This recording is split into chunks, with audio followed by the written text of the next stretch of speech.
Hiya Benchmates, welcome to episode 27 of Beyond the Box Art with a transatlantic guest with the one and only Rob Riviezzo.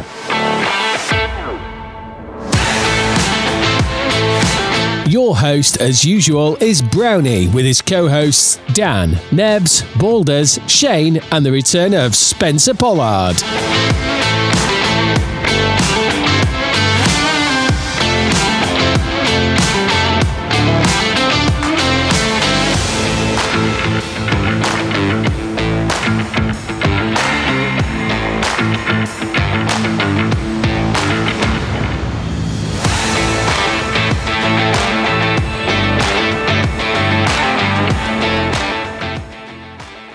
Benchmates, welcome to episode 27 of Beyond the Box Art, your workbench companion where models, modelers and meaning come together. And what a show we've got lined up for you today. After the brilliant response to our Lena core crew, seriously, the feedback has been absolutely superb, so thank you for all the messages. We're keeping things sharp, focused and right where you want it. We'll be joined by our super sub, and you have to listen to episode 25 to get that reference for this episode as our main guest. We'll also pick up on the announcements from episode 26 from Ilya and Will from DBMK with their upcoming releases.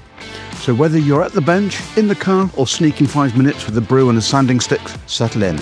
This is episode 27 of Beyond the Box Art, and it starts now.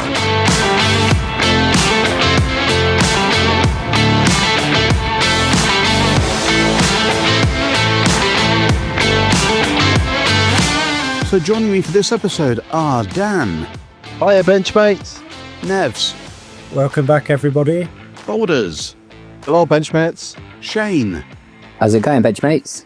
And return of the one and only Spencer Pollard. Hello everyone. Now, obviously Boulder's been away on his hollybobs, getting nice and sunned. So what have you been working on since you got back? So I'm still waiting for stuff on the Imperial Japanese cruiser Magan, not to be confused with something else. So I have cracked open the 1 to 450th QE2, so which is going to be for the Bolton show for 2027, because the theme is the 45th anniversary of the Falklands, and she played a crucial role as a troop transport ship, and I've even managed to get all the 1 to 450th scale HU5 Wessexes. Where did you get those from? Somebody was selling them on AliExpress. Okay. So obviously, and there is files out there that you can pay for. They're only a couple of quid, but I just thought I might as well just bite the bullet and get somebody. So yeah, there's 3 winging their way towards me. So they'll be a nice little addition to the back end, because I've got to scratch build a helicopter landing pad on the front and the back of the ship, because obviously there was a temporary one installed, and yeah, they'll be on the back of that and it'll be on a seascape. Sounds good. So what have you been spending your cash on other than sunscreen?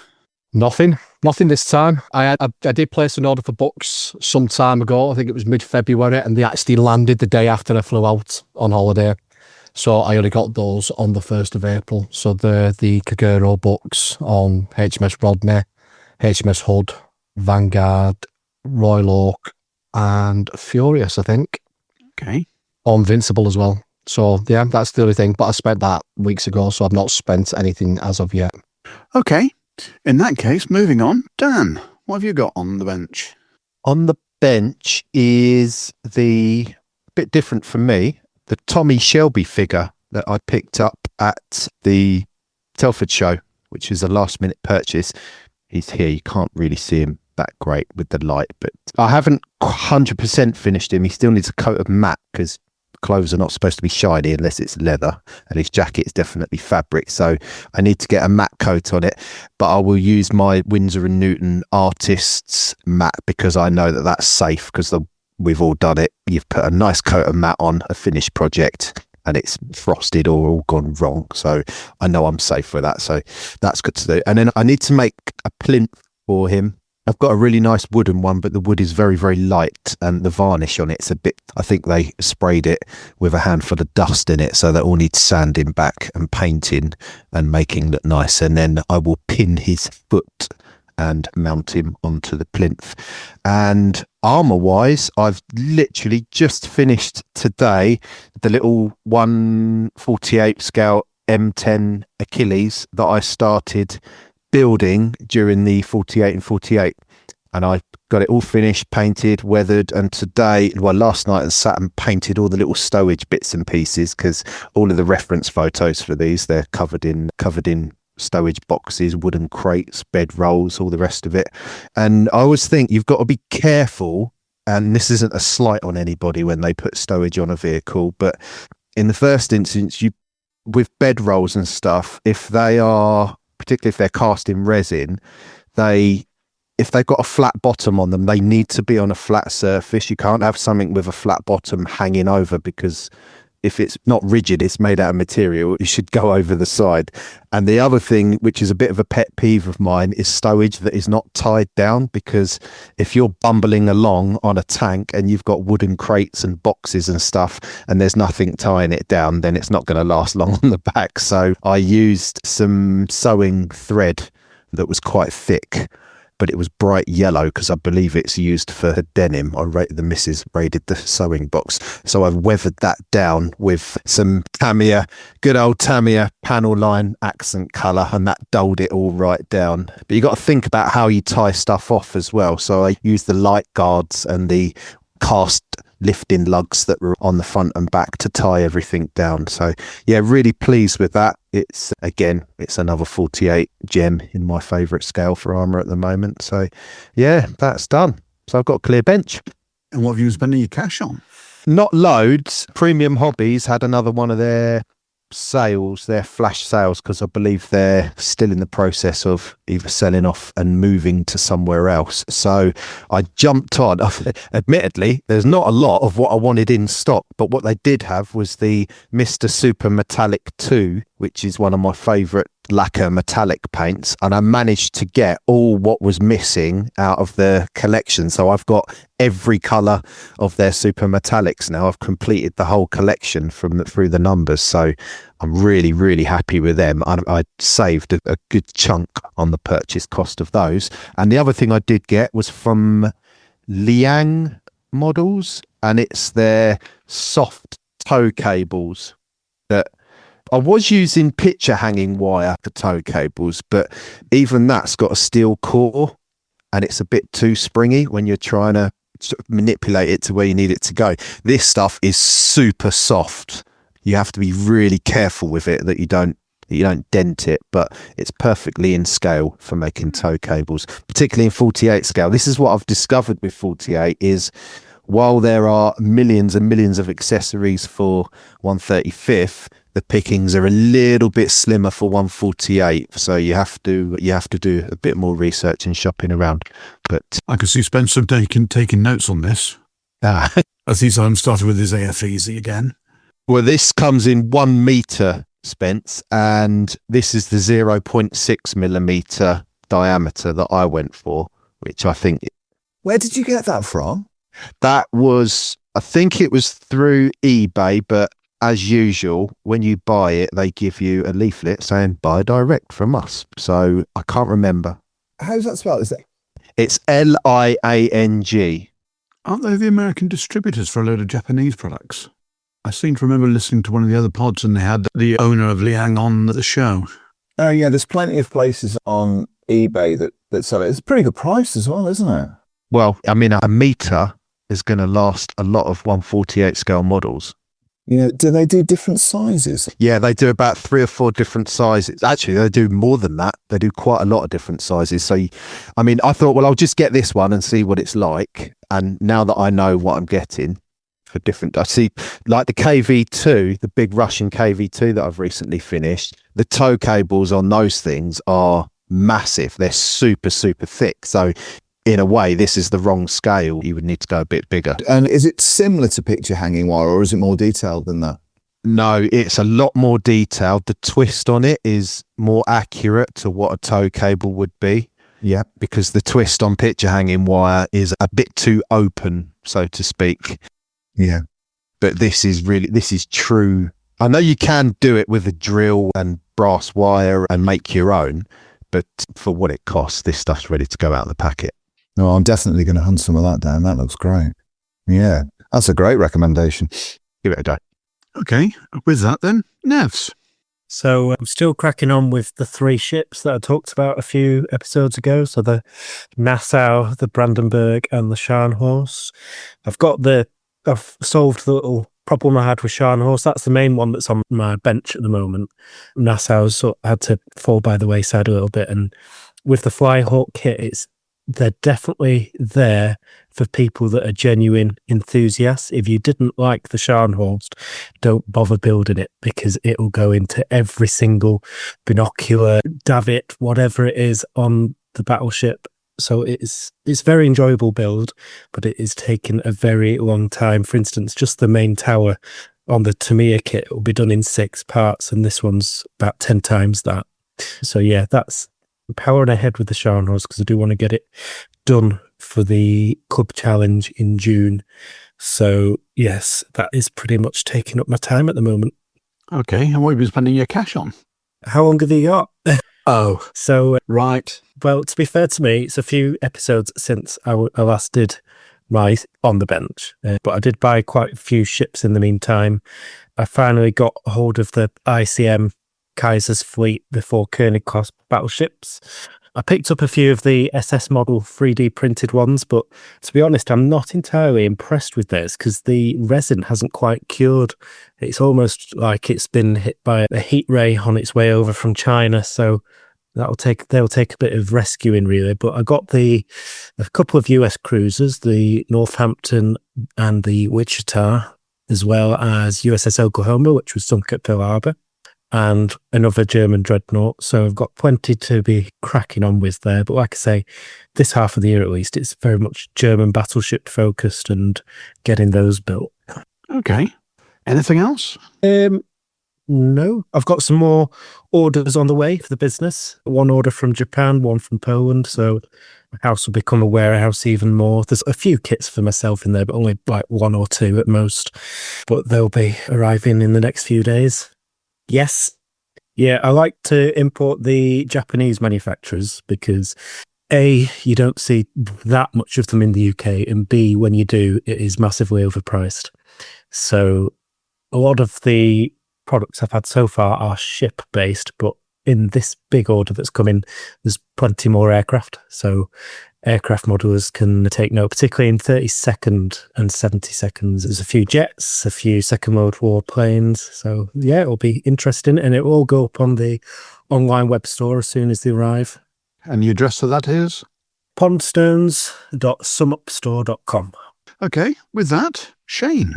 Yeah, so I spent the last couple of weeks between episodes building bases, actually. So a base has been finished for the second P-51D, which will appear on our Facebook Benchmates page imminently. And then myself and Jacob, of my eldest son, have been building a base for an F-16, which we've been building over the last sort of couple of months together. Mm-hmm. And I think I mentioned this before, but he wanted flares coming out for the F-16. So that's been quite a undertaking between the two of us with no arguments, actually, which is quite positive. So yeah, just been focusing on that. So the bench is pretty clear now, apart from the third Mustang, which appeared. And I have just started a master grade Gundam Death Scythe. I wasn't intending to start anything ahead of my imminent pre-orders, but couldn't resist. Looks a really cool model, so I can't wait to get this one a bit further ahead. Okay. And what have you been spending your cash on then? Guinness. Right. What scale? 1-to-1, fortunately. No, I haven't spent any cash on models because of the pre-orders. I'm pretty confident that if I bought anything else at that moment, I would be in a lot of trouble with the wife. So I'm going to hold fire for now. I think we're actually sharing a pre-order because I'm looking at something that's just arrived in the post from Aircraft. Ah, very good. Which is a detailed open-cowled Centaurus engine for the 132nd DBMK kit. And that thing is absolutely incredible. We had a sneak peek at Telford. Mm-hmm. Yeah, it's absolutely unbelievable. Similar to like the Fish Cop side of things, where it's a complete engine. Yeah, fantastic. I can't wait to get that. And also, for those that aren't aware, there's a 2-seat conversion as well, which I'm also going to dabble in. because my father-in-law actually works on the real thing. So yeah, Spencer Flack's 2-seat Fury, he converted the brakes on the Sea Fury from drum to disc. Right, okay, that was G Fury. G Fury, yeah. The one that sadly came down near Wellington on the approach with an engine failure. I believe so, yeah. Yes. But there's a good story about that one, because he said that he remembers it to the day because he was under one of the wings, working away, changing the brakes, and it was the day that Elvis died. Right. It's a way of remembering it. Well, hopefully by the time this episode drops, the DBMK Sea Fury should have actually been dispatched. On the back of the previous episode, number 26, where we announced what's coming next from DBMK, which obviously you guys were intently listening to. So, Spencer, what's been on your bench recently? Well, apart from the Meteor, obviously. And now that that's gone, I've got a little tiny window in my schedule, work-wise, because I've actually worked in advance. I finished off the Meteor and the 48 scale Leopard 2A7, the new Tamiya kit, or newish Tamiya kit. So I'm returning back to the Legacy collection for 3 or 4 weeks, which is involving me building kits that are almost as old as I am for this collection. So currently on the bench is the Tamiya Stoke 4, which came out in, I don't know what, 74, 75, 76, something like that. So I'm putting that together at the moment. I've been working on that over the last couple of days. I broke a few parts off that today to make it look a bit more candid, damaged a few of the mud guards, that kind of thing. So it's, if anybody's followed the Legacy collection, it's just basically I'm building old kits using newer techniques, but in the style of dioramas that would have been built by Francois Verlinden back in the sort of late 70s, early 80s. So it's very much that kind of style. So it switches away from my current style of finishing back to a more kind of simplistic way of doing things. So I'm doing that at the moment. Are you using modern paints, etc., or are you going back and going for the old enamels? Yes, although with the first collection, because I did 2 Legacy books, so I effectively did 2 collections over lockdown, I was able to use some of the original paints because friends had original Humbrol authentic paints that they were prepared to share with me.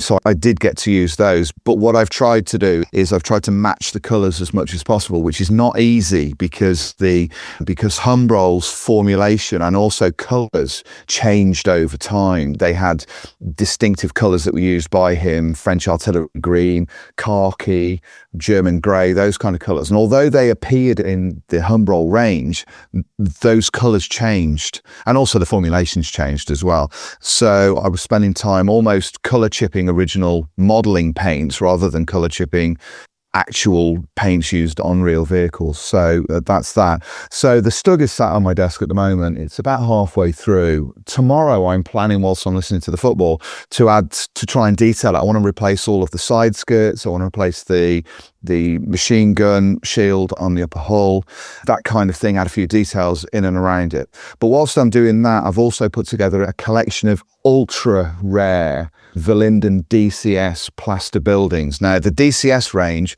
predated his MDA and Verlinden Productions buildings. Some of these date back to 1973, 74, and they are so rare now. They occasionally come up on eBay, but not very often. So I've managed to get a load of these, and I've managed to get 4 that appeared in his original book, the Verlinden Way Volume 1. He used 4 of these buildings in that book, and I've managed to get all 4 of them. So I paid an arm and a leg for them. They were probably a couple of quid when they first came out. They weren't once they hit eBay.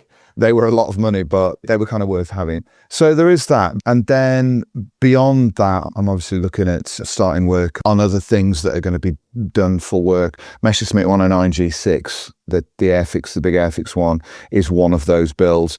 And then I've got some private commissions that I'm going to be working on, which I can't really tell you about, but that I'm going to be working on through the next 6 months, all of which are in 30-second scale. So they are kind of big and involved and detailed and all that sort of stuff. But obviously I will reveal those when I can. Understandable. And the final one that was on my desk, but isn't on my desk anymore because I think it's trying to tell me something, is a Tamiya 1/20th scale Ferrari 312 T3, which is the 1979 Ferrari that came out, raced it during that season.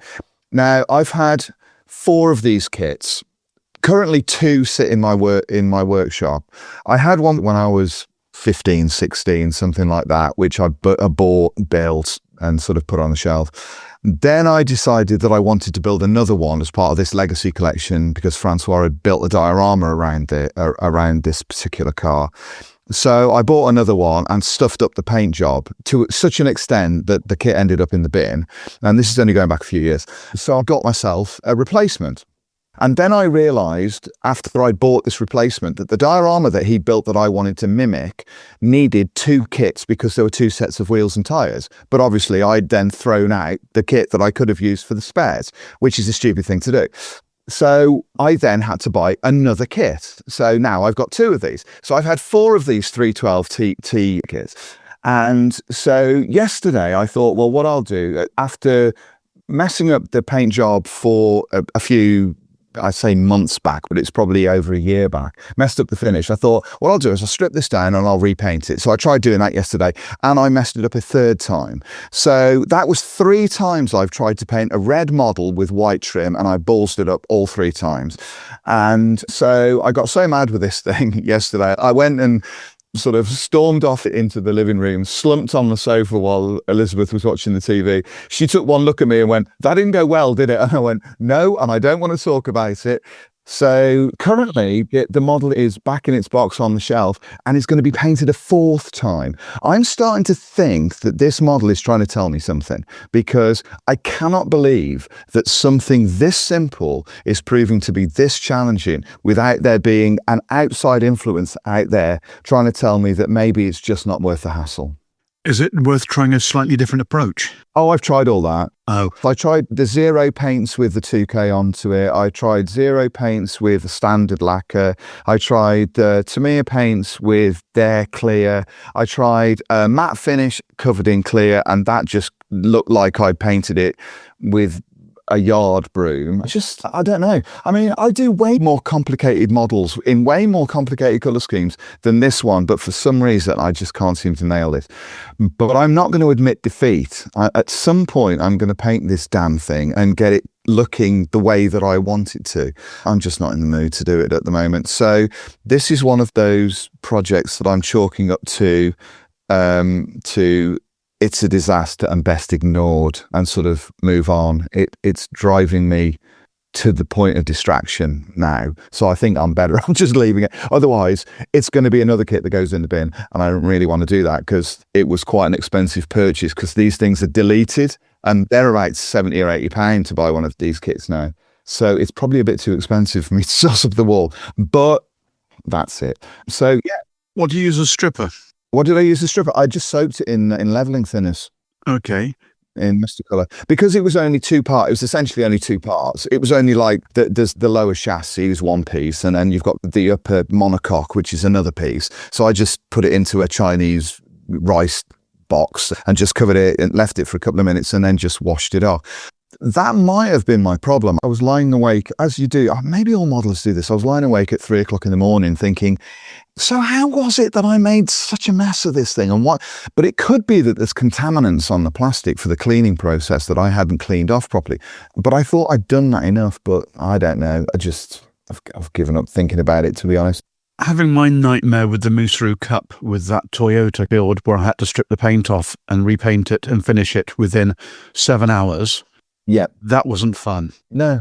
The MS Clean Slate. Yeah. Absolutely brilliant. My thing is, I have the deepest of respect for people who can build cars well. Because it's such a different mindset. It's an incredible shift in skills to do gloss finishes. It's one of the reasons I love the idea of doing a large-scale hawk in the black finish or a red arrow or something in that gloss finish. But I'm completely put off by the idea of it being a glossy kind of finish. Now, I'm not suggesting that a 32nd scale Hawk should have 2K clear all over it and it look like a racing car. But if I'm going to make a mess of something, it's going to be a gloss. Oh, it's just, my career in modelling is littered with cocked up gloss finishes. If there's anything that's going to get under my skin, it's doing something like that. So, I tend to avoid them really as much as is humanly possible. Gotcha. Perhaps some of our benchmates can give us a little bit of advice on how to get the perfect gloss finish, both for aircraft and for vehicles. Yeah, indeed. I know I'm no expert on vehicles, and having built a car now, that's the last car I'm going to be touching for a very long time, if at all ever again.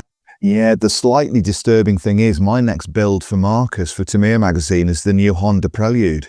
Oh dear. So which means that there is literally zero room for error on that, and I have to get that finish right. But I'm hoping that I don't know. Try the SMS range of automotive paints. Yeah, I might do. Or I might just say to him, look, I'm too much of a coward. Can you get somebody else to do it? No, I don't know. It'll get done. I think I'm very much of the opinion, as a model maker, as an artist, or anything that comes with that, is sometimes your brain subconsciously admits defeat before you even do something. Yeah. And I think in this case, because it's gone wrong so often, my brain has now switched off, and it's now saying to me, you're not going to be able to do this. You can't do this. So I've already gone down that path of defeat before I do it. So whereas if I constantly tell myself it'd be fine, I'll get it done, I might rewire that part of my brain, but I think it'll be fine. I think this car will be fine. But the T3, I don't know what to do about that. I don't know. Maybe I'll get it done this week and post the pictures, and you'll all remind me that I've had this conversation. Oh, we will, don't you worry. Most definitely. Yes. Okay then, so recent builds, you have done the Revell 132nd Meteor. Yes. How was it? If I'd finished it last year, because I think I was given it somewhere in around about October, end of September, October, sometime like that. And I'd finished it before Christmas, it would have been my kit of the year for last year. As it stands, unless something shifts my attention, it will be kit of the year for this year. And we are only in April. Yeah. It's a spectacular piece of work and an almost unbelievable shift in quality, approach, and buildability. I put that in inverted commas, buildability from Revell. I can't think of another kit that Revell have created throughout their entire history that is this good in terms of its approach, the features it includes, the detail that they've incorporated, the way it goes together, its general design ethos, the instructions, the decals, everything about it is a leap above where they've been before. It's not to suggest that they haven't created good kits in the past, but nothing on this level. Absolutely nothing. It's, I think, which in some regards, I'm hoping I'm wrong, but it could be a slight double-edged sword for Revell, because once you've created something that's at that level, you've kind of got to follow it with something else. You're only judged on what went before. As model makers, myself, I'm only judged on what I built last time. I'm not judged on what I build next time. If what I build next time is worse, people are going to think I've switched off. If Revell were to create another 32nd scale kit that dropped below what they've created with the Meteor, then people are going to start to question whether it was just a flash in the pan. And I hope that's not the case, because it is spectacular. Well, the Hunter that's coming out, the nose section and the pieces you need to make the T7 have been done by the same designer as the Meteor. Yeah. But he has reverse engineered the original kit from 28 years ago. So the nose section matches in detail to the rest of the kit, rather than going to the same detail level as the Meteor on the forward fuselage. Otherwise, it would just look odd. It would look odd, yeah. It would. Absolutely. You know, you're matching up with something from 28 years ago. Yes, it was different techniques, it was different structure, etc., etc. But I think the guy's done a fantastic job in trying to match up to get it done. Yeah, I mean, that's the detail. I remember the first time I saw the models built up would have been the Avon show. Was the first time I'd seen, I think they had two of them built up. There was the FR9 and the F8 were side by side. And I remember looking at them. I think Luke was there and looking at the surface detail. I was really kind of taken by the complexity of it. Which is fine, because, you know, obviously see something like that and you see the improvement in detail. None of that would have mattered if the model had been difficult to put together. But I think the trick that Revell has pulled off with this kit is it's almost eye-wateringly simple to assemble, despite the fact that it's got a massive amount of parts. It's a hugely complex kit. Yeah. There are a few areas, I think, which I would have liked to have seen improved. There's no doubt about that. Some of the parts around the engine, for instance, had rather more in the way of sprue attachment points that needed to be cleaned up than I would have liked. That's the kind of thing where you would have seen maybe a slightly different approach had that kit been in a Tamiya box, for instance. They would have maybe approached that slightly different. It seemed in some cases it was a little bit more heavy-handed than I would have liked. But those areas are few and far between when you compare it to the rest of the kit. And there was so little in the way of actual cleanup when it came to the components for the airframe that I didn't use a single bit of filler on the entire model. And I include Mr. Surfacer in that as well. I didn't use anything, I don't think. No, I didn't. I didn't use anything. I'm thinking whether or not I did on the wing roots, just to fill a few hairline cracks there, but I don't think I even did on that. Everything fell onto a panel line, so although I had to sand, you have to sand joints, you're sanding them over the top of the fuselage, around wing joints and that kind of thing, everything else just dropped into place. And I was able to then confidently build it and paint it, knowing that I didn't have to clean kind of areas up. It was quite an extraordinary sort of thing to put together. Also, there were areas as well. We talk about the cockpit. I mean, you know that I use the Ask seat in the kit. Last time I was on, I think we talked about the seat, and I ordered one the very next day. Yes. In fact, I think I ordered one that night after I came off here. And I kind of thought, well, what I'll do is, while I'm waiting for the seat, I'll add some details inside the cockpit along the sidewalls. And then I sort of put everything together. I enclosed it all just to see how it was, and then dropped the kit seat in. I thought, I'm not going to see any of that. What's the point? The detail that's in there is comprehensive enough for you to be able to kind of work around that with the seat. Once you get the canopy in place, you've got everything else in place, everything will look as comprehensive as it needs to be. And I found that was the case with everything else as well. There was just enough. So I detailed the engine. I added quite a bit of detail in and around the engine. Yeah. But I didn't go overboard with anything else. Didn't detail the undercarriage bays. Didn't really add too much in there. I left those kind of things alone. And frankly, I didn't think once it was at the point where I needed to paint it, there wasn't really any need to do that. There have been some, obviously, comments were made. I've had comments made on my Facebook page that it was an expensive initial release. 120 quid or whatever it was. I don't know. I didn't have a full spec kit. Yeah. Luke sent me the plastic parts in a big bag. I got a bag of parts, and I got a PDF sent through to me for the instructions, which I then had to print off. And I got a set of Decals mass and the small Edward etch fret, which I'm assuming there's going to be sold separately, I would think, at some point. Yes. So I had that, but they came at me at different times, which is one of the reasons why I didn't start the kit straight away. And I get that, £120 is a lot of money, but when you start factoring in bits and pieces and factoring also in the book that came, which I've not seen, I don't know what the book's like. I'm assuming it follows a similar format to the other books in the range. Yes. It makes sense, but then they're going to release a new version, which I think is going to have, instead of all of the decal schemes, they're going to only have 4 or 3. 3 or 4, yeah. So you'll have all of that, but you won't have the book, you won't have the masks, you won't have any of the other bits and pieces. It'll just be it'll be a stock plastic kit, and that'll be, let's say, I don't know, 75, 80 pounds. Probably by the time that some money's been taken off, it'll be slightly less than that. I believe it's due to retail at 80, and there's no FR9 components in this kit. Oh, okay. You're right, the masks are missing, the book's missing, the photo etch fret is missing. Yeah. So there's quite a bit out of it. But when you think about how much you would spend for all those components separately. Yeah.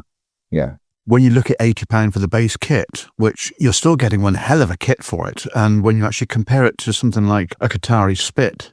Yeah. It means you're slightly bigger. Yeah. So your value for money wise, at 80 quid, you're actually getting a bargain. I know they actually sound it to a lot of people and thinking you're talking out of your derriere. They've knocked it out of the ballpark with this one. Yeah. I haven't read anywhere any detrimental comments for fit or for accuracy anywhere. When was the last time you heard of a kit coming out that had 0 negative comments? And it looks bang on as well. When you have it complete, when I had it sat on my desk, one of the things that I tend to look for in a kit is how it sits. Over the years, that's been quite important. When I've been building Harriers, for instance, the amount of times that I'll see a Harrier model that's been built where it sits nose up, that doesn't look like it's got any weight sat on its front undercarriage leg. Whereas Harriers, especially when they're loaded, the kind of the yoke on the front undercarriage leg is almost at 90 degrees to the leg. Whereas often you see it at an angle and it looks like it's on tiptoes. So that's kind of important to me. And when I had the model sat on my desk, I was looking at it thinking, yeah, it looks heavy. It looks like they've spent a lot of time looking at the way that the angles of the undercarriage, everything looks right. So it was a very pleasing model to put together. I made my life slightly difficult in the end because I didn't want to do any of the kit color schemes, but that's down to me. That's not down to the choices that Revell made. It's just that I have this thing about building what everybody else has built, and I'd already seen that other modelers had built the model in the color schemes from the kit, so I looked for something different. And the way I did that was that I still built a 208 Squadron aircraft, but I didn't build the one that was in the kit, in the camouflage in the kit. I built one from Halfar, which has got the Dayfighter scheme, which I really liked. What was difficult about that was trying to then get hold of the codes, because extra decals codes, they didn't seem to have any. So I was like rooting around in my spare decal bank to try and find the codes for that aircraft. Eventually I found what I needed pretty much. So I had everything that I needed. And then I had to match the paints. The slate grey that's part of that colour scheme was a particular one where I was like, what colours, how does that work then? And I think that, I can't remember how I did it. I found a pot of Humbrol 31, which is slate grey. And so I matched it to that. And I think the colour that I used was either field grey, or I think it might have been Tamiya field grey was the colour that I used. And then I put the yellow-green colour that they do to lighten it down and reduce it down. And I got a colour that was very close to the Humbrol colour. So that was a slight difficulty, and then kind of masking them. I mean, the shape of that camouflage pattern around the engine nacelles and all of that kind of thing is kind of tricky. But by the end of it, I had a model I was really happy with, and it's still it's in my workshop at the moment. I was really delighted with the way it came out. And it's one of the few kits that I built recently where I thought, yeah, I'd build another one of those. I'd put another one of those together. You know, and you're not short of colour schemes, are you? So, oh no. And if I could just quickly, before I stop talking about this model, it is just to say to the decal manufacturers, please, can we have some decals for this thing? You know, you've got dozens of choices. It's about time that we had some decals. Royal Auxiliary Air Force sheets for our frontline squadron, the second line squadron, target tug units. There's so many options. Just look at the wing leader book on the Meteor F8 and you will be spoilt for choice, literally. Yeah, there's just absolutely loads, aren't there? Yeah. Just going through those. So yeah, very impressive, very impressed, and a really, really enjoyable project to put together. Yeah, I'm looking forward to people seeing it. Hopefully I'll be able to take it out to shows and stuff and people will be able to see it. I think that. I look forward to seeing it. And is there going to be a book? There is going to be a book. Yeah. Awesome. Yeah, there is going to be a book. I've actually got 2 Meteors that are built at the moment. I've got the Revell one. Obviously, the article is appearing in Model Airplane, but what I'm going to do is it'll all be collated together in one go. But it'll be run alongside the Airfix Meteor F8 that I did, and I'm also partway through the little Airfix 72nd scale Meteor, which I've got a set of extra decals for. I haven't decided on a colour scheme for that yet. I'm thinking maybe a silver one, don't really know, maybe do one of those. I'm not so sure, because the F8 that I did was basically the scheme that's in the Airfix 48 scale kit, but it's the silver version of it. The box art is in camouflage with day glow. I did the silver variant of that same aircraft, but there's lots of different color schemes in that. So I'm going to put that together. So the book will be essentially 3 builds, 32nd, 48th and 72nd scale of 2 F8s, 1 FR9, and it'll follow a similar format to the other nonsense that I create for these books. So it'll just be like a builder's. And they're far from nonsense. They're absolutely superb. They really are. Well, thank you for that. The books are, they're very much, they're not for the tyro, really. They're not for the kind of person who's looking for a warts and all technical guide to building models of meteors or Harriers or whatever else nonsense. They're there for model makers they're there to inspire other model makers to maybe have a crack at building something like that. So I like to keep things as simple as possible. And, I like to use readily available materials, easy to follow techniques, that kind of thing. If I add details, I make sure that they're either simple to add or you can buy them online, you can buy them from the aftermarket, that kind of thing. And then at the end of the process, you get something, hopefully, that you can put in your display case that you enjoy. So that I try and cover as many bases as I can with these books, really, and try and make them as... You remember when we were younger, Brownie? You remember those days? Yes. When we weren't the middle-aged grey guys that we are now. Back in the day of having old Airfix magazine, scale aircraft modelling, scale models and everything, when we'd get that magazine in the middle of the month or something, we'd open it up and somebody had built something and you'd look at it and go, oh, that's cool. It's the cool factor rather than I'm a little bit of a believer that I think model making is like stratospherically technical a lot of the time. And I think there's an awful lot of, look how great I am, look how great this model is. And I think for the vast majority of model makers out there, that can be intimidating, actually. As that can be intimidating instead of being inspiring. It's kind of like looking at a really high-end figure on a box art, something, and you look at it and you go, yeah, that's brilliant. Could I do that? I'm not sure I could. And sometimes that can be a bit of an off-put, and it shouldn't be. And I'm not suggesting, before anybody writes in or, I get brickbats thrown at me, I'm not suggesting that the models on box art shouldn't be brilliant. I'm not suggesting that. I'm just saying that my approach is to try and take it down a notch or two so that it creates something that's a bit more approachable, in the same way that if somebody comes up to me at a model show and says, hey Spence, I like your model, can you show me how to do it? It's about the simplicity of it. It's about the simple kind of way I approach it rather than anything else. So that's the book in a nutshell. Yeah.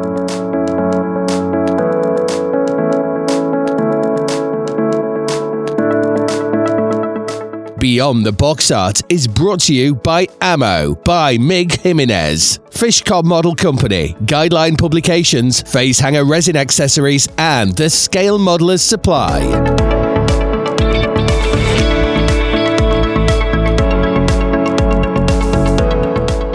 Here comes the Stash Inflation Report, separating genuine must-haves from, well, it was on pre-order anyway.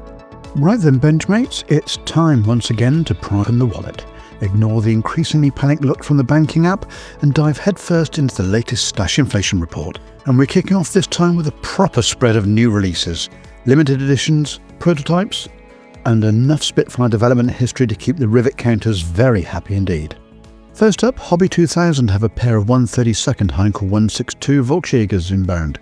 There's an A1 boxing which pairs Revell's plastic with cartograph decals, masks and a resin cannon, while the A2 gives you a very similar package just without the resin cannon. So if late war jets with a slightly desperate edge are your thing, there's plenty to like here. And before you all start to say I got the name wrong, Salamander, which is often associated with this aircraft, was the code name for the wing construction program only, and not the aircraft itself. Over at IBG, things get especially interesting for Spitfire fans because they're going right back to the beginning with the prototype K5054 in 1/72nd scale. One kit covers the Type 300 prototype in first flight form, complete with a test pilot figure and a mix of injection moulded and 3D printed parts. There's a second release covering K5044 during the later test program, taking in stages 2, 3 and 4. So if you fancy charting the development of one of aviation's greats rather than just building yet another line fighter, that's a very classy way to do it. RS Models keeps things brief but nicely unusual with a 1/72nd scale KI 106, which is very much one for those who like their Japanese subjects a little further off the beaten track. Now then, Edward haven't exactly turned up with a shy modest offering this month. First there's the 148th Hornet Legacy Limited Edition, and this one comes with a bit of urgency attached. Edward say it's available only while supplies last, with just 2,300 units planned. So it may well become one of those releases that mysteriously vanishes just before payday. Inside the box, you're getting kinetic plastic, 8 marking options, Edward decals, pre-painted photo etch, masks, plus resin wheels and a resin seat with the belts moulded in. In other words, very much a go on, treat yourself sort of package. For the 172nd crowd, there's the Messerschmitt BF110F Profi Pack. Officially, it's listed as a June release, but the word is it's expected to land in late May. This is all Edward plastic with 5 marking options, Edward decals, pre-painted photo etch and a matte painting mask. This is all Edward plastic with 5 marking options, Edward decals, pre-painted photo etch and a painting mask. No resin in this boxing, but it's still a very tidy package. Also on the way is the 172nd Supermarine Spitfire 5B Mid, listed as a May release but expected in late April. So Spitfire builders may not have long to wait at all, and if you want to know what the box art looks like, have a look at our art for episode 25 when we actually had Vladimir and Jakob from Edward as our guests. So, moving on to 148 scale, there's the Mitsubishi A6 M2-K Weekend Edition. That's the 2-seat Trainer Zero. Again, it's officially a May release, but expected late April.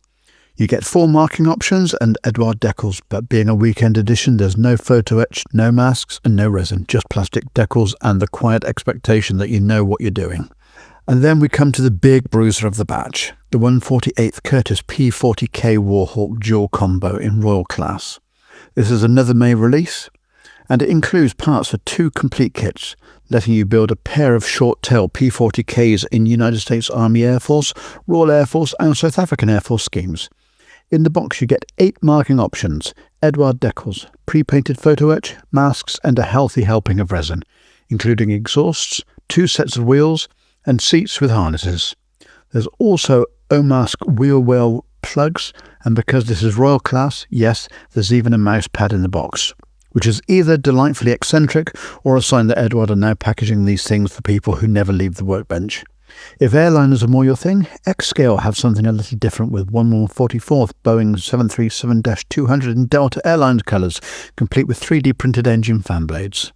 Over at Special Hobby, there's a really varied lineup this time.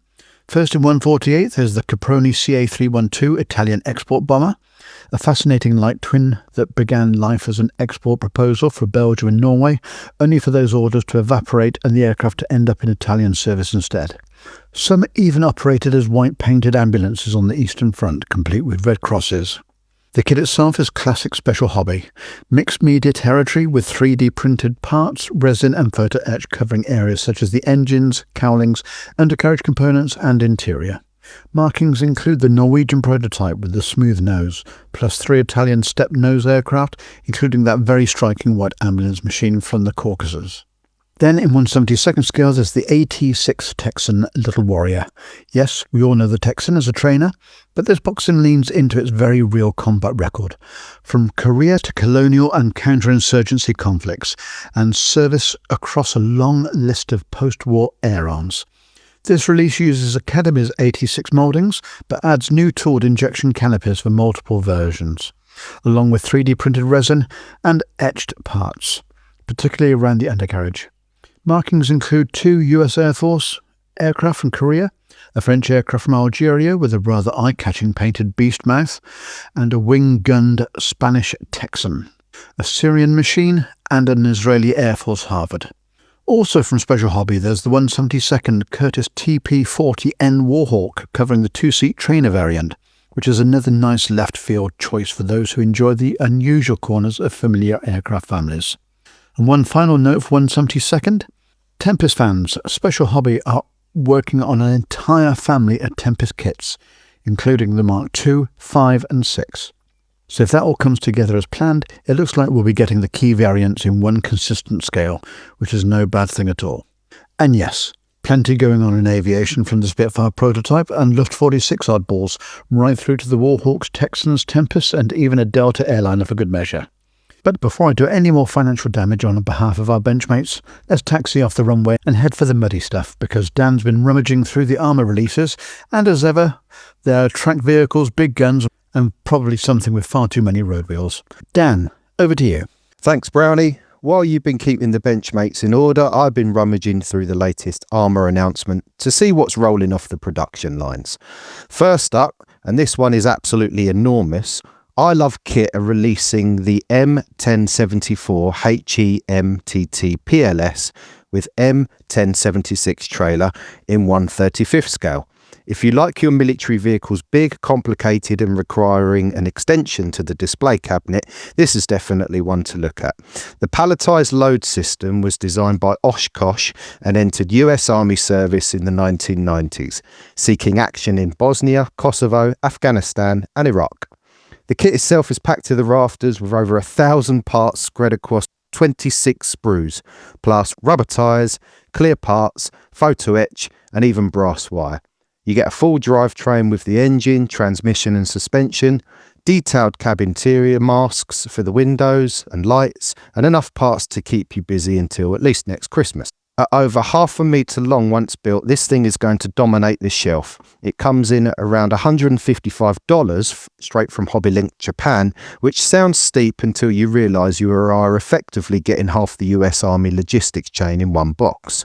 From giant American logistics trucks to something much more British, Gecko models are continuing their run of wartime lorries with the British GS truck 3000 weight 4x2 Bedford OXD with metal cargo body in 1/35 scale.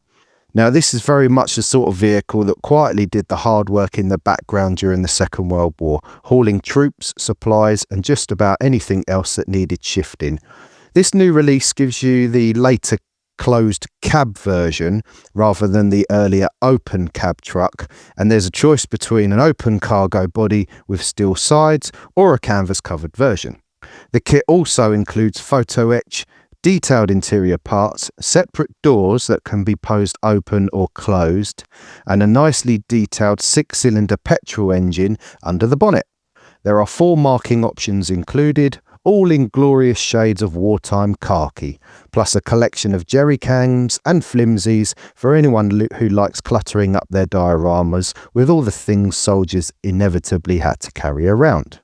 Lanmo model are also expanding their Italian armour range in May with a trio of releases based around the little L640 light tank.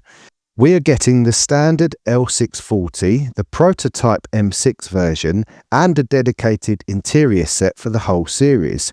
These should be very useful for fans of early war Italian armour because the L640 is one of those vehicles that often gets overlooked despite turning up all over North Africa, the Balkans and even the Eastern Front. The addition of a separate interior set should also be good news for anyone who likes leaving hatches open and showing off all the work they've put inside. Finally, 4Art have announced a few new kits while based on the former Dragon moulds, still offer decent value for money. First up is the Israeli M113 personnel carrier from 1973 in 1/35 scale at just under £25. There is also the M247 MIM Hawk mobile missile launcher at around £35, plus a separate MIM Hawk missile launcher kit at just under £16. These are sensible prices in today's market and could be a good way for modelers to pick up some interesting Cold War and Middle Eastern subjects without completely destroying the modelling budget for the month. Right, that's enough armour from me. I'm now handing over to Nevs, who's probably already loitering around the port gates, seeing what's just arrived off of the boat. Thanks, Dan. While you've been tracking armour across the battlefield, I've once again been waiting by the port to see what's arriving for us, naval model. For Jimmy are continuing their run of full-hull Japanese heavy cruisers, with the legendary Mogami arriving in 1/700 scale. This is the Mogami as she appeared at the peak of her naval power, carrying 10 8-inch guns in 5 turrets, before she was later converted into an aircraft-carrying cruiser. Following on from the Suzuya and Kumano, this will be another full-hull release, with plenty of new parts added to the existing tooling. For Imperial Japanese Navy fans, this is going to be a very tempting release, and it is expected to hit stockists from July. Sticking with the Japanese Navy, Triumph Model have announced their next big 1/700 release with the battleship Nagar as she appeared in 1944. Now, Triumph are not doing this by halves, because Gato is coming in not 1, not 2, but 3 different boxings. There will be a standard edition, a deluxe edition with extra detailed parts, and even a beginner-friendly version designed to make life easier for anyone wanting to dip a toe into naval modelling. It is genuinely great to see a manufacturer thinking about bringing new builders into the hobby, rather than assuming everyone already owns a small mountain of photo etch and superglue. These will be resin 3D printed kits, available as both waterline and full hull versions. There is no firm release day yet, but looks as though Triumph may be aiming for the anniversary of the Battle of Leyte Gulf, which would be a very fitting time for Nagato to arrive. Meanwhile, Starling Models have cast their net wide with a raft of new announcements. In 1:350 scale, they are releasing the Royal Navy Monitor HMS M33 as a full hull kit, while in the 1:700 waterline range, we are getting a coastal tanker, the Q-class destroyer, an R-class destroyer, plus the battle-class destroyers HMS Ain and HMS Barfleur. This is really good to see some of the smaller Royal Navy subjects getting a bit of attention, because we never seem to get enough late war British destroyers in kit form. I will definitely be picking up Ain and Barfleur, although I am still waiting for Starling to spread the love a little further and give us some German, Italian, or frankly any other Navy destroyers that do not fly the white ensign. Pitt Road are also releasing something for fans of Japanese carrier decks, with their new IGN aircraft Set 10 in 1:700 scale. Inside the box you get Nakajima Kate torpedo bombers, Aichi Val dive bombers, Yokosuka D4Y dive bombers, Nakajima Mert reconnaissance aircraft in both day and night versions, Nakajima George interceptors in 1K1 and M1K2 form, plus Kyushu Q1W twin engine patrol aircraft. Now, I know I am straying dangerously close to Boulder's territory here, talking about aircraft, but these should be very nicely detailed little models and perfect for bringing carrier decks and dioramas to life. And if you thought detailing up a ship could not get any more extreme, Pontos are releasing an upgrade set for the Trumpeter 1/200th USS Fletcher, which promises to turn that already impressive kit into something completely unrecognisable. You get 5 sheets of photo etch, 1 sheet of decals, and 150 3D printed parts, covering everything from funnels and lifeboats to radar arrays and main gun turrets. This is very much not a cheap add-on, and you are probably looking at spending twice what you already paid for the original kit. But if you are a serious Fletcher class fan and fancy a project that will test your eyesight, your patience, and possibly your marriage, then this could be one for you. Finally, for a brand we have not mentioned much on the show so far, Sverna are releasing a 1:700 scale People's Liberation Army Navy Type 054B Kanzu frigate. This looks to be a full hull injection moulded kit with a special limited edition boxing that adds 3D printed upgrades, 2 sheets of photo etch, turned gun barrels, a metal nameplate, and a deck painting mask. If modern Chinese naval subjects are your thing, this is definitely one to keep an eye on. Right, I'm off to stop loitering around the dockyard before somebody asks me to chip paint on a real destroyer. Shane has been working in the future again, surrounded by giant robots, impossible colour schemes, and enough optional parts to fill a small warehouse. Over to you, Shane. And after Nevs has finished loitering around the dock gates and trying to commission a 1/350th scale tugboat, we head into the world of Gundam, mecha, and things that have more articulation than most of us after a day at the beach. First up, Bandai's new 30-minute missions 1/4 scale, third and over. This one has a really sleek, almost aircraft-inspired look about it, which makes it stand out from some of the chunkier releases. Like the rest of the range, it uses the universal joint system, so if you enjoy swapping parts around and creating something totally unique, you're going to have a field day. In the box, you get dual rifles, shields, replacement head parts, and a selection of multi-joints, so you can attach weapons to the backpack or other hardpoints. At around £15 and due to arrive in April, it looks like a very tempting project that could easily spiral into buying the rest of the range. If fantasy is more your thing, Bandai also have the 30-minute fantasy Necros Knight arriving in June. At around £25, this is very much your classic Death Knight look. Dark armour, evil vibes, and a giant scythe.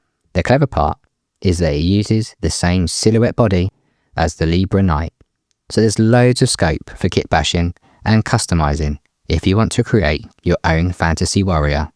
For Gundam fans, there's an announcement that you definitely want to keep your eye on. Bauer Q models are producing an upscaled version of the RG Xeon in 1/100 scale, taking everything people liked about the smaller, real grade release and blowing it up to a much more display-friendly size. No price yet, but given how impressive the original kit was, I suspect quite a few wallets are already nervously hiding behind the sofa.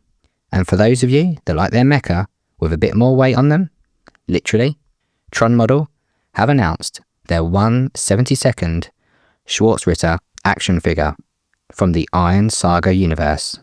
This thing sounds absolutely bonkers. It has a full alloy metal skeleton combined with POM and ABS plastics, multiple metallic paints finishes, and 8 separate coloured divisions to give the armour a real contrast and texture. It's due in April and comes in at around £100, which is not exactly pocket money, but it does sound like the sort of thing that will make people stop in front of the cabinet and say, "Good grief, what on earth is that?" And finally, if you missed out on some of the more desirable Gundam kits first time round, well, P-Band have got us covered. They're reissuing several favourites from July onwards that include the MG Gundam Tallgeese 3, MG Gundam Heavy Arms Custom from the Endless Waltz, and the MG Gundam Ultron, also from the Endless Waltz. So if you have been regretting not buying one of those when you had the chance, a bit like me, prepare for that familiar sound of your bank card quietly weeping. And that wraps up the edit of the Stash Inflation Report. Aviation, armour, ships, Gundam, and enough upcoming releases to fill your shelves, cupboards, and probably a spare room or two. Now, before your stash gets any bigger, it's time to hear from Scott at SMS.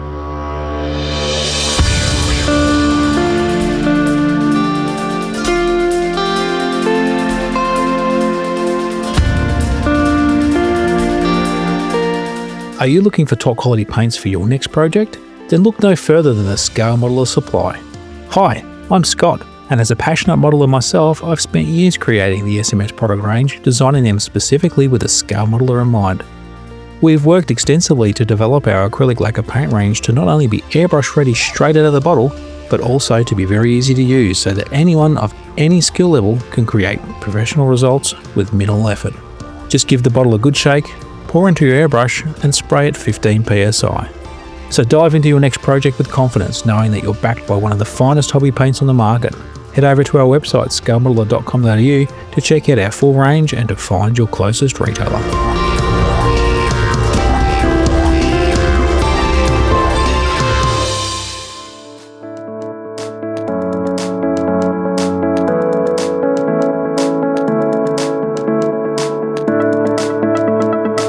It's time for the IPMS Dispatches, your regular spotlight on events, branches and SIGs.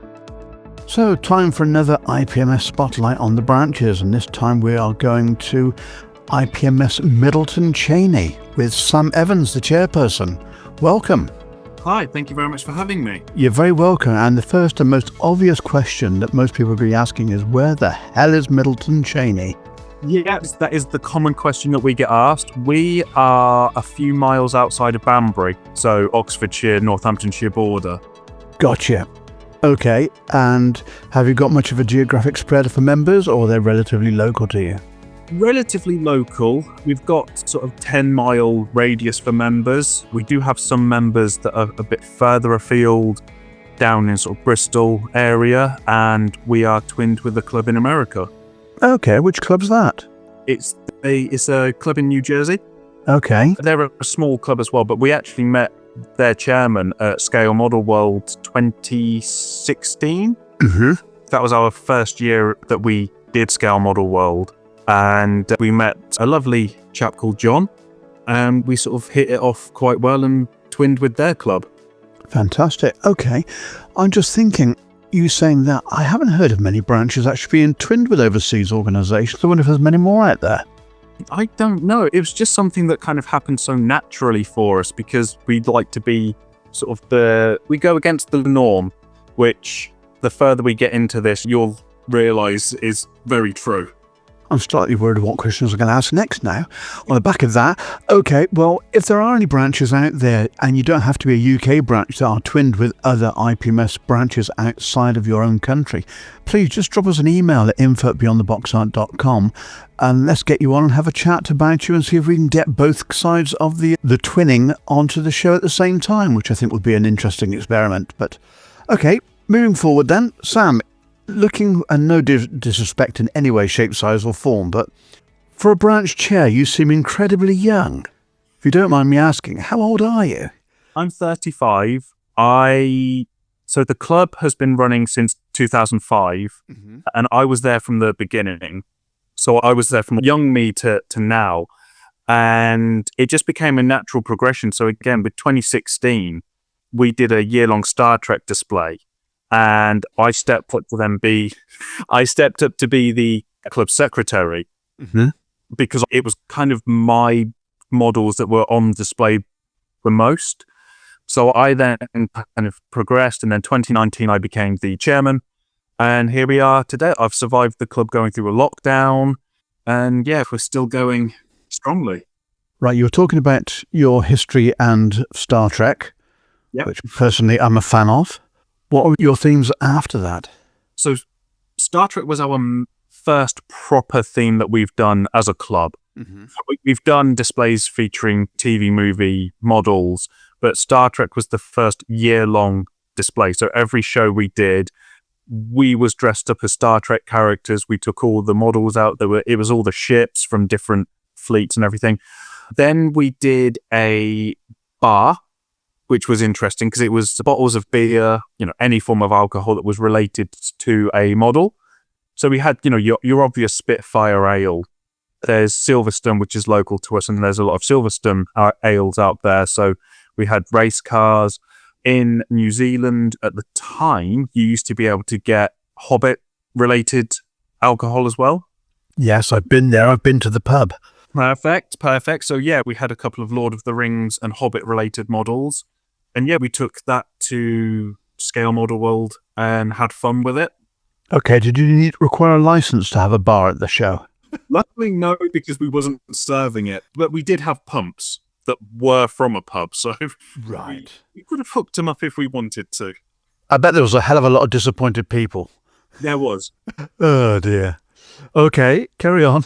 After that, we did, again, sort of specifically for the Scale Model World, we did a video game display where we had, it was majoritively 3D printed models for this one, but we had all different video game characters, and we had the box art next to the models so people could see where the models came from. And that one was interesting purely because it was surprising how many people grew up with the games that we had on display. We had Mario, we had Sonic, we had more modern games like Halo. And yeah, that went down really well. So I should say now, the reason why I'm saying all of these ones is because Star Trek, we won the gold best club display at Scale Model World. We won a bronze with the bar, and we won a gold with the video games. You're doing well, aren't you? For a small village club that averages around 10 to 15 members per meeting, we're punching above our weight, definitely. Nothing wrong with that. No. And then that leads us to this year's theme. I hate to ask. We have called it Breaking the Mold Tour 2026, which gives nothing away at all. I was going to say. Yeah. So what we are doing is a music theme. Okay. People that have been to model shows and Scale Model World will already be thinking a music theme's been done. They've had models of records with, like, say, Enola Gay flying above it, which is true, which is why we're doing the actual bands and artists on display.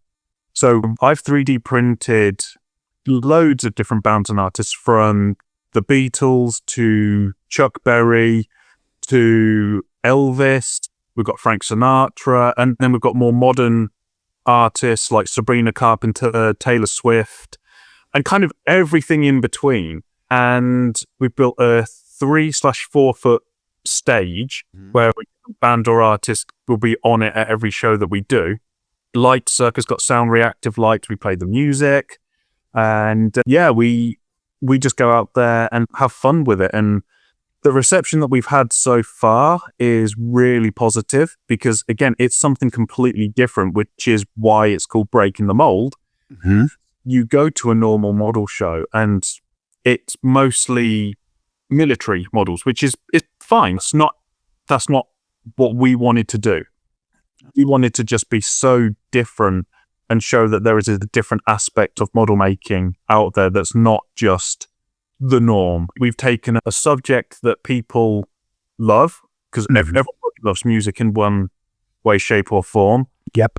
And we've printed bands and artists with instruments and drum kits and all of the stuff that goes with it. And we're taking it on tour up and down the country. Wow.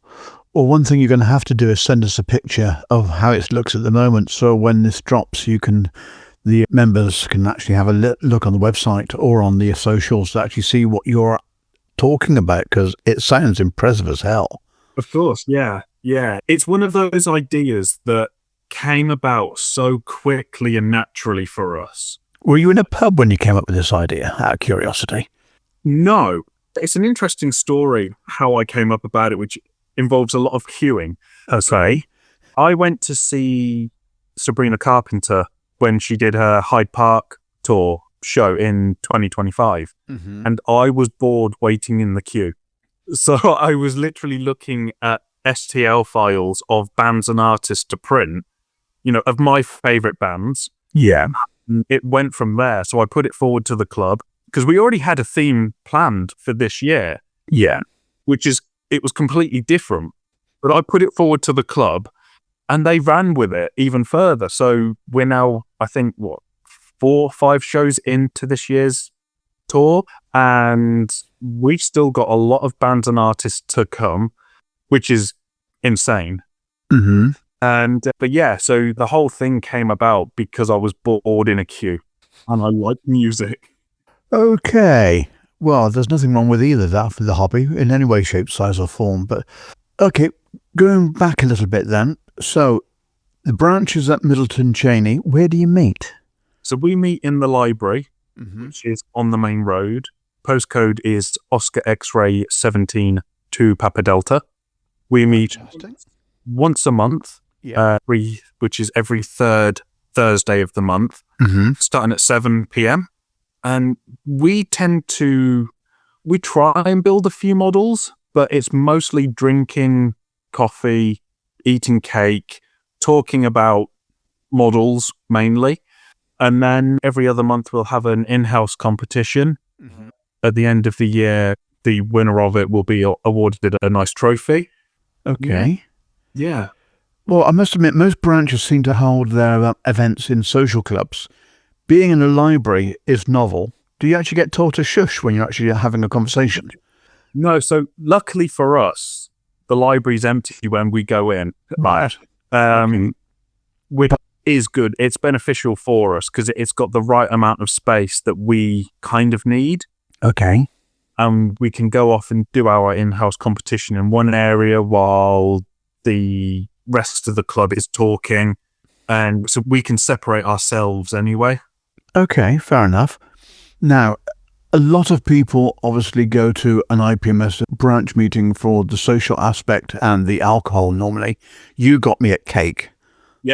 Yep. That's our secret. We have the cake.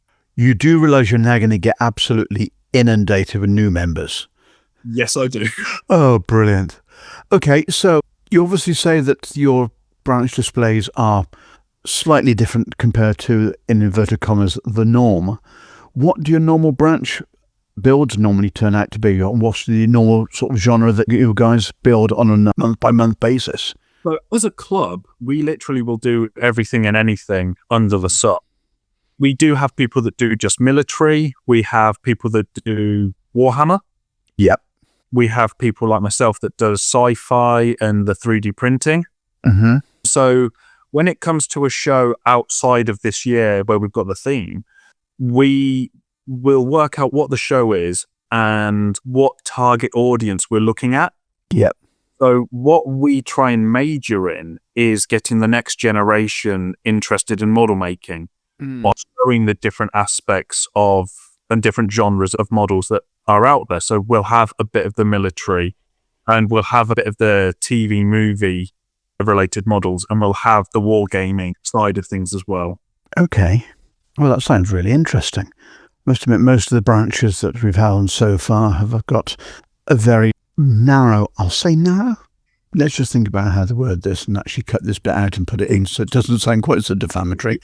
A lot of the branches we've had on so far have either just the military or some ships and things of that nature, but you do seem to have a fantastic cross-section. What's the average age of your members? Oh, good question. So I'm the anomaly in the club, which is always brilliant for me to say. It's 40s to 60s, or 40 to 60 plus, but that's physical age. Mental age is, we're all a bunch of kids mentally, to be honest. Aren't we all? Yeah. We never grow up. We never grow up. Tan, do you welcome younger people to actually join and learn from the older, more experienced modelers? Yeah, I mean, as a club, we actively encourage it. So we also display at Comic Cons as well, local to us. Oh, okay. Try and get the next generation into it, and from there they'll come to us. And if we're not their thing, then that's fine. They've still branched out and tried something new. Yeah. But yeah, age-wise, we're not fussed. Our main motto is, if it looks good to you, it's good to us. And so if we go to a show and if we do have a youngster there that wants to display something, but they're not sure because, it can be quite daunting. I remember my first run of shows when I was a lot younger, and I didn't want to put any of my stuff out because it didn't feel like it was good enough compared to everyone else's, but we actively encourage it, and there's nothing like that confidence boost to have your model on the display when you are so young. It's about the encouragement and actually nurturing to actually get them more involved into the hobby, I suppose. Yeah. And are you finding that most of the younger people that do come up are more Gundam and Gunpla orientated? Not so much for us. It's more the Warhammer side of things, to be honest. I think the Gunpla / Gundam / any Bandai models, because they are brilliantly manufactured, I think the younger generation doesn't quite know properly what it is. It looks cool, which is great. Yeah. But it hits, the models are sort of targeted for a different age bracket.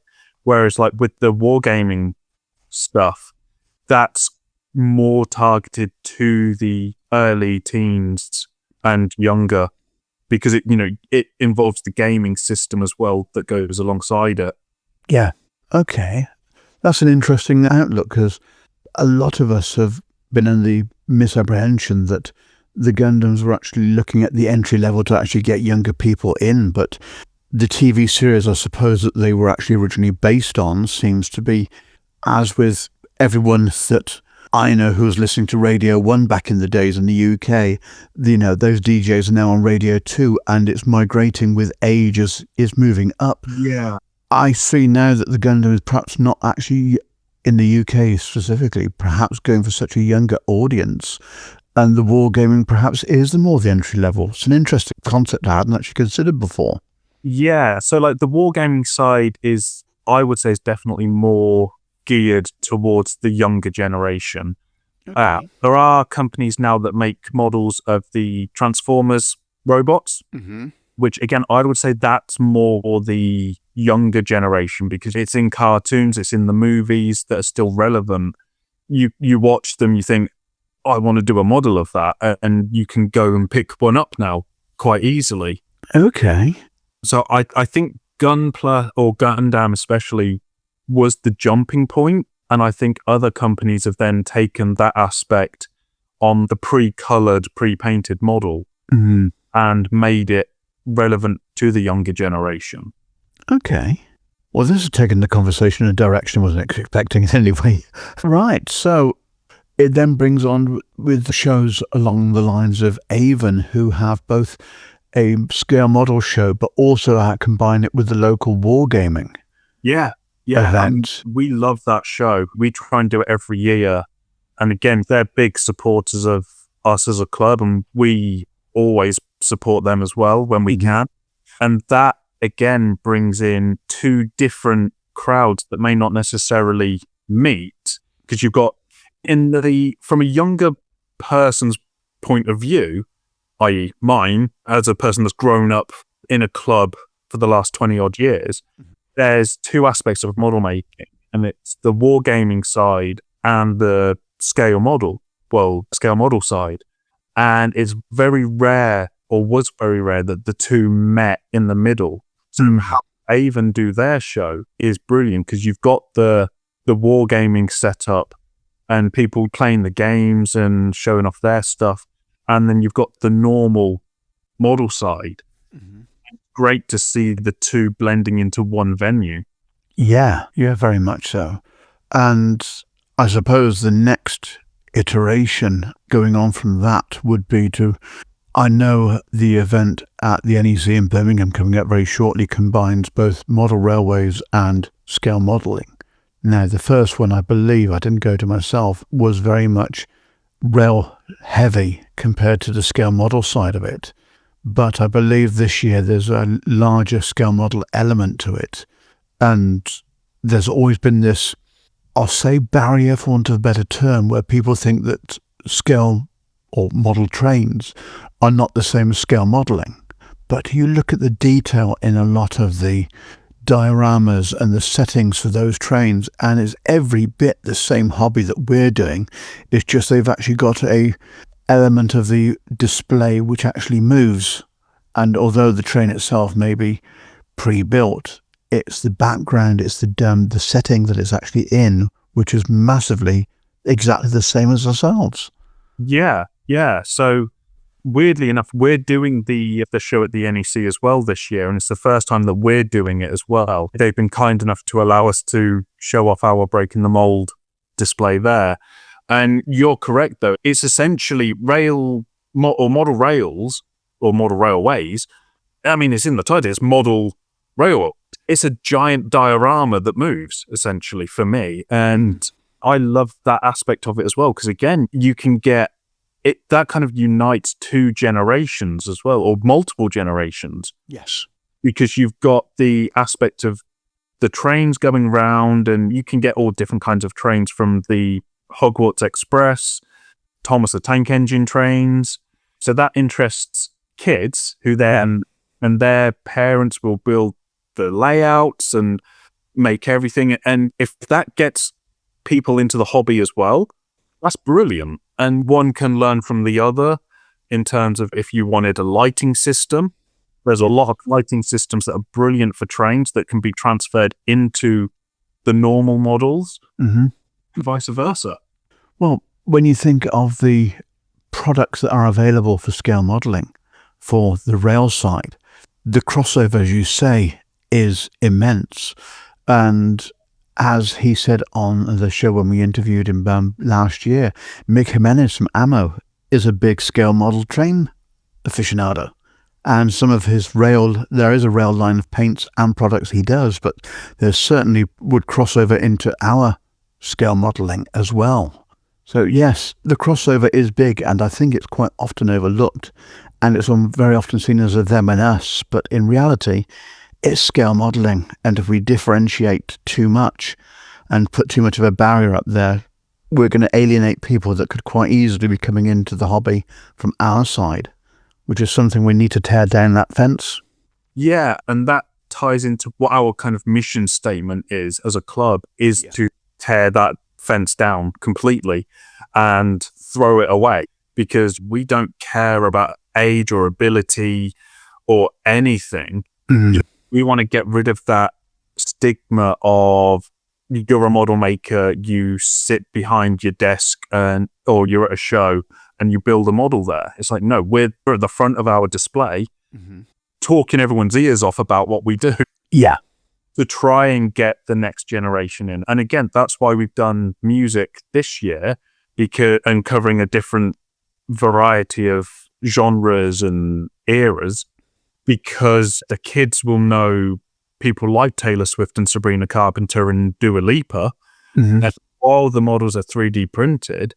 You can get them quite easily off the internet, and then you can have, it's the same fun as building a plastic model. It's just done in resin. It's still plastic modelling. Yeah, it's still modelling. It's still a scale. Yes. It's essentially everything that ticks the right boxes, just with that it's not a plain tank or any form of military. So Sam, people are interested in coming to join the club. Where are you on the socials? So we've got a Facebook page, IPMS Middleton Cheney. We're on Instagram at IPMS Middleton Cheney. We've got a website, which is www.ipmsmiddletoncheney.com. I know it's all a mouthful, but I promise it is worth taking a visit to our socials. We post photos of every show that we do, our members' models, and occasionally some random other bits that take our fancy. Okay, and for those, obviously, that we're going out to 81 countries now, how do you spell Cheney? Middleton, hopefully, is reasonably easy to go with, but... Hopefully. So Cheney is Cheney. Charlie Hotel Echo November Echo. Yankee. Yes, I had to think about that. Well, Sam, thank you very much for your time. You have opened my eyes to quite a few things in this discussion which I wasn't expecting. And as you say, for a small branch, you seem to be hitting, and don't take this the wrong way above your head, but wow, with what we've actually had discussed in the last half hour or so, more power to your elbow, my friend. Sam, thank you very much for your time. And to quote your first theme, live long and prosper. Live long and prosper.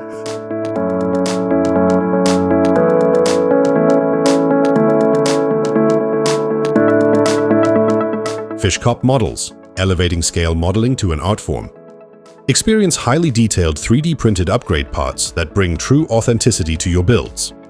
Creators of the acclaimed Rolls-Royce Merlin engine set for both the Kotari Spitfire and the Dambusters set for the Border Models Avro Lancaster. For bespoke design and printing, our service is as precise as it is personal, all at a reasonable price. Please take a look at our products on www.fishkopcompany.de. Shipping is available for all of our products worldwide.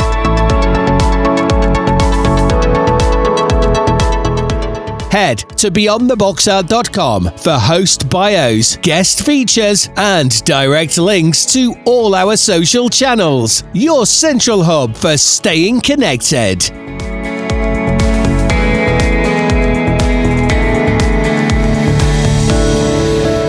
And now, our featured interview. Conversations with the people shaping the hobby, from individual modelers to leading manufacturers, exploring every aspect of scale modelling together. Now, our next guest is a man whose voice is instantly recognisable. You'll have definitely seen his work, usually sat there unapologetically unpainted, quietly judging the rest of us and our questionable life choices with an air of calm and plastic superiority. As Deputy Editor of Military Model Craft International, he spent many years setting the benchmark, often without reaching for a paintbrush, which, depending on your persuasion, is either deeply inspiring or mildly upsetting. He's been around the model podcast circuit recently, popping up on more shows than a limited run repop. But tonight we're aiming to get beyond the guest. We want to meet the modeler. So from across the pond, bringing precision, perspective, and possibly a perfectly assembled but suspiciously bare piece of plastic, please welcome the one and only Rob Riviezzo. From whereabouts in New York are you? Long Island. On Long Island. Long Island, yeah, that's where I'm from. It's not upstate. A big difference between living in Buffalo and living in Long Island. Big difference. Fair enough. I have driven that route. I drove from, where was it? Toronto to New York. To the city. You drove to the city? Yes. Yeah, I drove to the city, but obviously went through Buffalo and a few other places on the way. Yeah, it's terrible up there. It's like a different state. It's not New York. I thought it was all about Canada for a minute. I thought, hang on a second. They pretty are much like Canada up there. But don't, I won't take a lot of for that because I'm not friends with a lot of people from upstate New York, so it's okay. Fair enough. Okay then, let's have a look at some of our questions, because I know Dan's going to have an absolute myriad of them. Let's do it. And the other guys are now looking at their screens thinking, we haven't got a list of questions. I'm going to send them through in just a couple of seconds. We can edit this out and make it sound like we know what we're talking about. It takes me 10 hours to edit a show. I know what it's like to edit, trust me. Rob Adams is drunk half the time, so I gotta make him sound, he doesn't sound like that pre-edit, trust me. I string along words. Thank God for AI now. I can get him to sound halfway decent, trust me. I assume you and he are very, very good friends with the... Well, Rob Adams, yeah, of course. Good. Yeah, definitely. Yeah, with the amount that you dig him out, bless him. Well, I do take, believe it or not, you should see the messages I get when I rip him apart sometimes. But I do that for a reason, so he can understand that it's like, it's in fun. It's all in fun. Well, that's what all good mates do, don't they? All mates take the... If you can't break chops, well, this is the thing with me. If I'm not breaking your chops for joking, that means I don't care. So if I'm joking, that means I care. If I'm not, and it's serious all the time, that means I'm not caring. So I try, maybe sometimes I joke too much, but it's, especially on the air, I think it's just funny. It's the running gag. He's sort of like Dean Martin. He's not always like that. Remember how Dean Martin always acted like he was drunk? Yes. That's the shtick. That's the shtick. Especially in Cannonball too. Yeah, it's the... Rob, most people in the hobby know the published version of you. The editor, the reviewer, the podcaster, the guest. How much of that is the real you? And how much of it is a version that you've had to build because that's what the hobby now expects of Rob Riv? Well, that's what you hear on the podcast is 100% me. That's not a joke. Anybody who knows me in my personal life or outside of the podcast know that I'm like that all the time. So trust me, I'm not for everyone, right? But I'm also very introverted too in some ways because I'm not a big show person where I like at shows, I'm not a big time mingler type person. Like the difference of what you hear on a podcast and me, like at a show, I'm usually more, people come to me more than I go to them, even though I will do it. But when it comes to the modeler, I mean, I think the type of model that I've become, you expect it to be a certain standard sometimes, right? So I've kind of gotten the Riv doesn't paint type of shtick. So I try to keep that stringing along a little bit, even though I do paint and not share it all the time. But a lot of my unshared work is to keep the illusion that I'm not doing the painting. Yeah. Does that make sense? That does make sense. And I'm guessing that a lot of your unpainted work is for the magazine. So people look at the accessories and the way that the kit's actually constructed and built rather than actually losing it under paint. Yes. And I've said this before on other shows, on the Insanity or other podcasts. Everybody has a name, and Spencer's a big guy. I've been seeing Spencer's work for years, and doing stuff for Marcus and all over the place. Every time a kit comes out, there's Spencer getting the cover of To Me a Model magazine or something, right? But there's a reason for that because he does amazing work, and he's known as a builder and a painter. For me, I'm known as a builder, so I've gotten opportunities not because of the way I paint. This is the way I've built, right? Like I've always said, Tony Greenland was a very big inspiration for me. And getting back in the hobby and building and doing things, I was always amazed at the type of work he did. And Tom Cockle, And as you get involved in the hobby, I'm thankful to become friends with both of those guys. And obviously, Tony's much older. He's not building anymore. He's had health issues but I've been thankful to become friends with them in the hobby. And that's kind of molded the type of modeler that I am. I've always been a builder and love the build aspect of the hobby more. It's not that I can't do the painting and the finishing, and I think I can, and I have. I just find the building more enjoyable. And one of the parts of the hobby that I enjoy the most is I like the teaching aspect of the hobby. I like when people message me or ask how things are done or how did you do this. That's the part of the hobby that I enjoy the most because it makes the hobby more social. Of course, over time, the hobby's become much more social over the years as opposed to years ago when you were stuck in a room and you wanted to share your model. You either put it on a website or hoped you got responses, or you went to your model club or maybe you went to your hobby shop. Today, it's instantaneous. You need a question about what you're doing. You just take a picture on your bench and on Facebook, and within 10 minutes, you got 50 comments. So that's the part of the hobby that I like the most and enjoy the most. And so when I do stuff for, let's say, Dave for MMI or whatever, I do that because I want to show people how I do it. And that's not saying it's the right way to do it. I know that there's this running thing about like there's other ways to make your model better. There's been some debates between myself and other podcasts over the months about like what makes your model special in some ways. And it could be special in a lot of ways. In my way I do my hobby, it's special with my builds. So that's kind of why I emphasize it the most. And it's given me the most opportunity in the hobby because of the way I do it. So yeah, fully get it. When you're talking to the guys on the Model Geeks recently, you were talking about the episode you had with the health issues and you were unable to build. How did you get back into the hobby? And how did you discover that you could get back into the hobby on the back of it? Well, I'm a colon cancer survivor, and I was diagnosed young, and I was sick there for a good while. And I was really heavily in the hobby at that point, at my time of my diagnosis and getting sick. But there was a time when I was really sick to the point where, thankfully, hopefully here, no one's ever had any serious health issues that impacted their ability to function properly, not just in the hobby. I'm just talking about in life. As a father, I remember my wife, and I'm going to say this. I remember when I was really sick, I went into a shell where I was like, I guess not functioning mentally properly. And I was ignoring my family. I was ignoring my kids. They were young at the time, and I have an autistic son. And one day I was laying on the couch and wasn't working because I was too sick to go to work. I wasn't feeling good. Mentally, I was worse than I was physically, if that's a good way to put it. Even though I was sick, mentally, I was not 100%. And my wife one day, it was during the summertime, so my wife's a teacher and she would work at my children's day camp. She worked at the camp.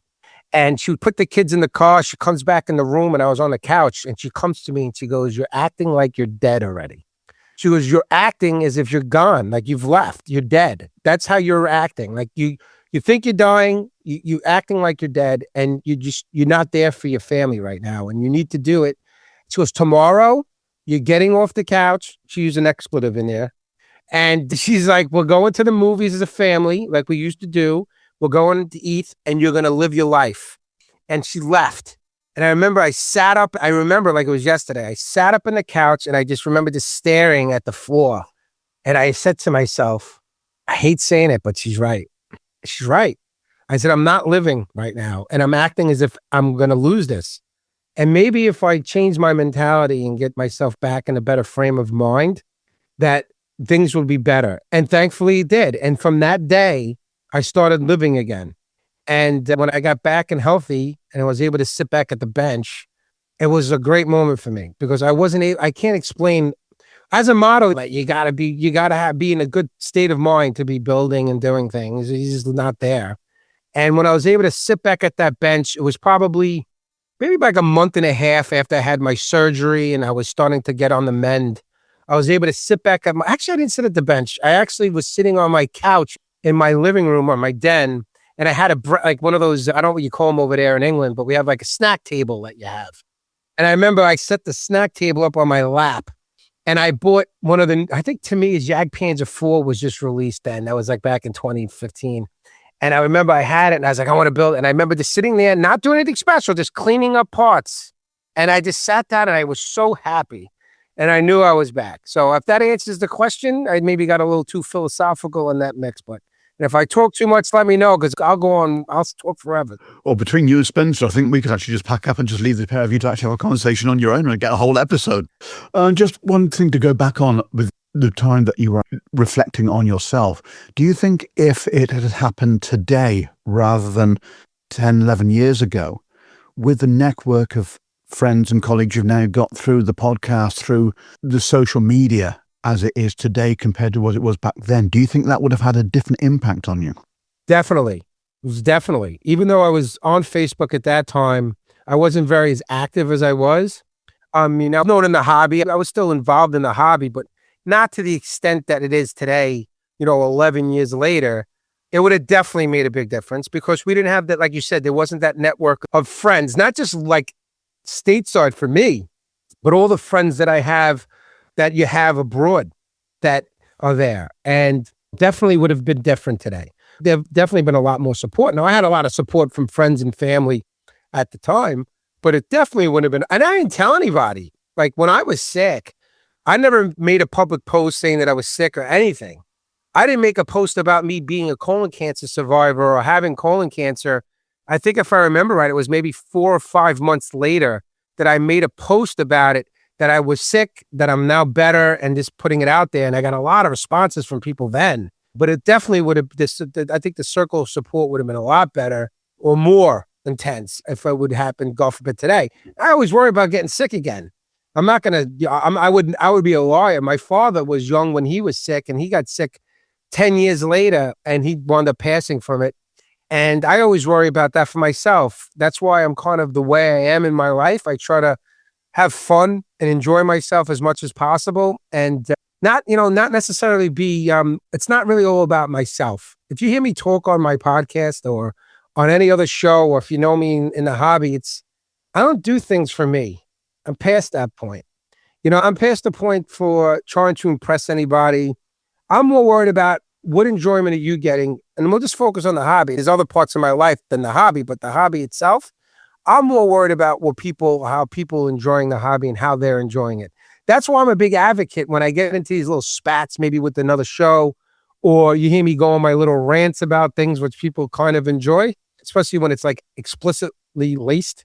It's meant to like have fun. It's joking. When I complain about like life issues, like when I had the rant about the ATM and people taking too long getting their money out, about the crying babies in a restaurant or something like that. These are funny stories that I know are funny, and when I'm going to tell them, it's going to make someone laugh. And the idea is when you're driving in your car and you're going to your job and you're listening to a modeling podcast, not everybody wants to listen to Spencer talk about painting whatever plane he's building right now, because it gets boring sometimes. No offense, Spencer. But I will say this, when you're driving your car and you start hearing me talk about some lady taking up the ATM for 5 minutes and I'm screaming and yelling in my car, that's funny. We're doing like these other things. Right now on The Insanity, I have that collaboration with Dave Goldfinch on the bench and Whitey. We're doing like these movie showdowns, and they're funny because I'm a big movie guy. They're brilliant. They are good. I've been really enjoying those, yeah. Oh, it's fun, because it all started with that Top Gun debate that I had with Whitey. And I was like, listen, you're getting on, we're doing like a special thing. Me and you are going to debate this, and it's going to be funny. And then Dave Goldfinch heard it, and then he starts blowing up my phone. He's saying all these bad things about me, that I know nothing about movies, and he wants to do a show, and that's how we started. So now, tonight, at 8 o'clock my time, we're recording the crime gangster movie showdown tonight, and it's going to be on the bench, though, so it's not going to be on The Insanity. It's going to be on the bench. But that's something that breaks it up a little bit. It's fun, so that's why we do that. I think what it is, Riv, it's people that voices and names that you're familiar with, but they're in a different context, but also on a familiar vein. So it's like being with your friends at a pub or wherever, having a chat, and then all of a sudden the subject moves on to talking about something else, and you kind of know maybe what people's opinions are going to be, and who's going to have a laugh with it, who's going to be a bit more serious with it, and it's just people that in a different context, and I think that's why it works. You do, and it's fun, though. You don't understand. I mean, I edited a lot of those shows out. I put some stuff in, but some stuff was really crazy that I took out because me and Dave were freaking going at it, and it was really, really funny. That might be in like another special episode of us going after each other, but that's something to make the hobby enjoyable for other people. That's it. That's why we take the time to do that. And like back to the original question, the circle of support would be just so much more today, just from the social aspect. But I'm an open book. There's no secrets, I mean, we just have fun, and that's what you need to do. That's why we do it, right? Absolutely. And when you do your episode on sci-fi TV series, I want to be on that one. You want to come on? I get you on. Oh, most definitely. Most definitely. But as far as Whiteism argument, a reference Top Gun, the original, and the second film, you're wrong. He's right. Everybody, there's not one person who's agree with my take on Top Gun Maverick. That second film, Riv, is one of the only movies I went to the cinema to see twice because I thought it was that good. It was fantastic. Better story. Is it a better movie? Yeah. It's like, I just find it a better movie. I think the original Top Gun is good for a lot of different reasons, right? It was What, you mean there's a story for the film? I was just watching the flying sequences. Yeah, but when they're in the cockpit, it's night and, I mean, it looks terrible compared to the second film. I know they couldn't do that then. Yeah, but to you... And it's of its time, but my goodness. And you are right, the love story in it didn't need to be in there. That was totally pointless. Yeah. Horrible. It was just terrible. I don't want to... Listen, Tom Cruise, God bless him, as the greatest... I love him as an actor. Forget about his personal life and all the craziness with his religion and things like that. The guy's a great actor. I want to see him jump from one building to the next. I don't want to see him kissing watching Tom Cruise in some romantic thing with anybody for some reason is really cringy. I don't know what it is about Tom Cruise. He just comes off as very, not a person that should be doing romance movies at all. Jump over a building, chase a criminal, fly a plane, drive a race car. I don't want you having some intimacy with anybody. It's really cringy for Tom Cruise. Apparently, though, Rob, he does paint his model kit, so, Whoa, Tom Cruise? Yeah. Well, he's got a real one-to-one Mustang, isn't he? So he paints? Yeah. Oh, God bless him. At least he's doing something right, I guess. The Mustang he's worked on is his own Mustang. Rob, a lot of your work, I would say, it seems to be tied to deadlines and first looks and magazine pages, either unfinished, painted, presentation builds. Would you say that's made you more efficient, or is it actually robbed you of the kind of modelling that made you fall in love with the hobby in the first place? Deadlines in hobbies are terrible, right? Because you're rushing. You never should rush. You never want to rush things. Like a good example is I only missed one deadline in 2.5 years. I was working on Dave Grumman, who's a great guy. You guys know Dave, and I know you guys do stuff for Guideline Publications. Spencer, I know you know Dave. Dave Grumman is one of the nicest guys you'll ever meet in the hobby. And I only let Dave down one time in 2.5 years. He loves the Nash horn. Everybody says I say it wrong, but it's my accent. That's why it comes off wrong. They wanted to do a Guideline. We wanted to do an armor and profile, right? So usually there's an issue or two where Dave will get reference material on a specific vehicle or whatnot. And we were doing something on the Nash horn. And I've been doing the Tamiya quarter scale Nash horn with the full interior, doing all the brass and doing everything. And I was deadlined and I couldn't get it done. And I said to Dave, I don't know if I'm going to get this done. Things aren't working the way it should be. And it's never going to look the way I want it to be. Now I can get it done, but it's not going to be done to the way I want it to be done. And he's like, listen, don't worry about it. He's calling me off the ledge. I'm not going to get this done. He's like, calm down. It's okay. We can do other things. And we did. And I missed that deadline. And then we still haven't released it yet, actually. But yeah, it's maybe more efficient, but it also isn't the way I like to model though. At all. I'm not like that. I like to build at my leisure. And when I do that, it's more enjoyable. When you build at deadlines and stuff, it does take the enjoyment out of the hobby, a lot of it. When you can build on your own at your own pace, and when it's done, Spencer will tell you, I can write a 3,000 word article. Just give me my notes on my iPhone. I'll be on the toilet writing my article. Not a problem. That's not the issue. Writing the article is easy. Yeah. It's taking the pictures, building, stopping, taking pictures, building, stopping, taking pictures, and getting all that done. That's the part of the hobby that's, when you're doing the articles, is the most time consuming. It's not the writing. It's the building, stopping, taking pictures, setting up that little staged picture of your hands underneath the camera. It takes time and it eats into it. Sometimes when I'm deadline, I'm taking my shirts off. I'm half naked in my model room. I'm sweating, trying to get this article done, there's pictures. And I'm like, I can't do it anymore. I tell Dave, I'm like, this is my last 16 scale model. I'm never doing another one again. Tell Gecko I'm not building one. And what do you think I'm building right now? I'm building another 16 scale Gecko model that I'm doing, the Marta 2. So it's definitely made me more efficient, but it definitely isn't fun though, Dan. Definitely not. Rob, what's your approach to the 1/16? How does that change from the 48s or the 35th? Well, I think that a lot of the 16 scale models, I would say like the Trumpeter or now Gecko, they're really well detailed models. Now, I feel like you need to add less external details or aftermarket details to those models to bring it up. Granted, there are some clunky parts to them. I'm not going to say there isn't. Some of those models have some clunkiness to the design.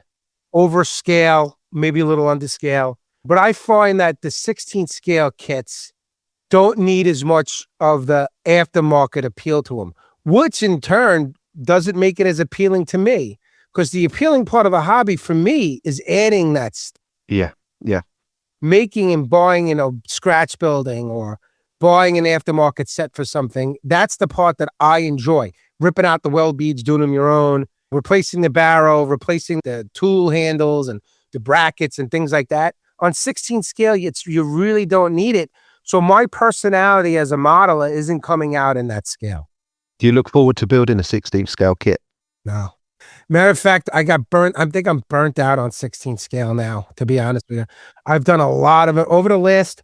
I have so many models that are built and not painted in bins, just stacked and stacked and stacked. And if I ever took a camera and showed you, I would have to be put away into some padded room.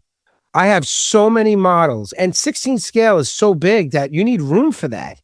And I have, over the last year, had Andy Klein from Andy's Hobby Headquarters here in the States sends me 16 scale stuff to build.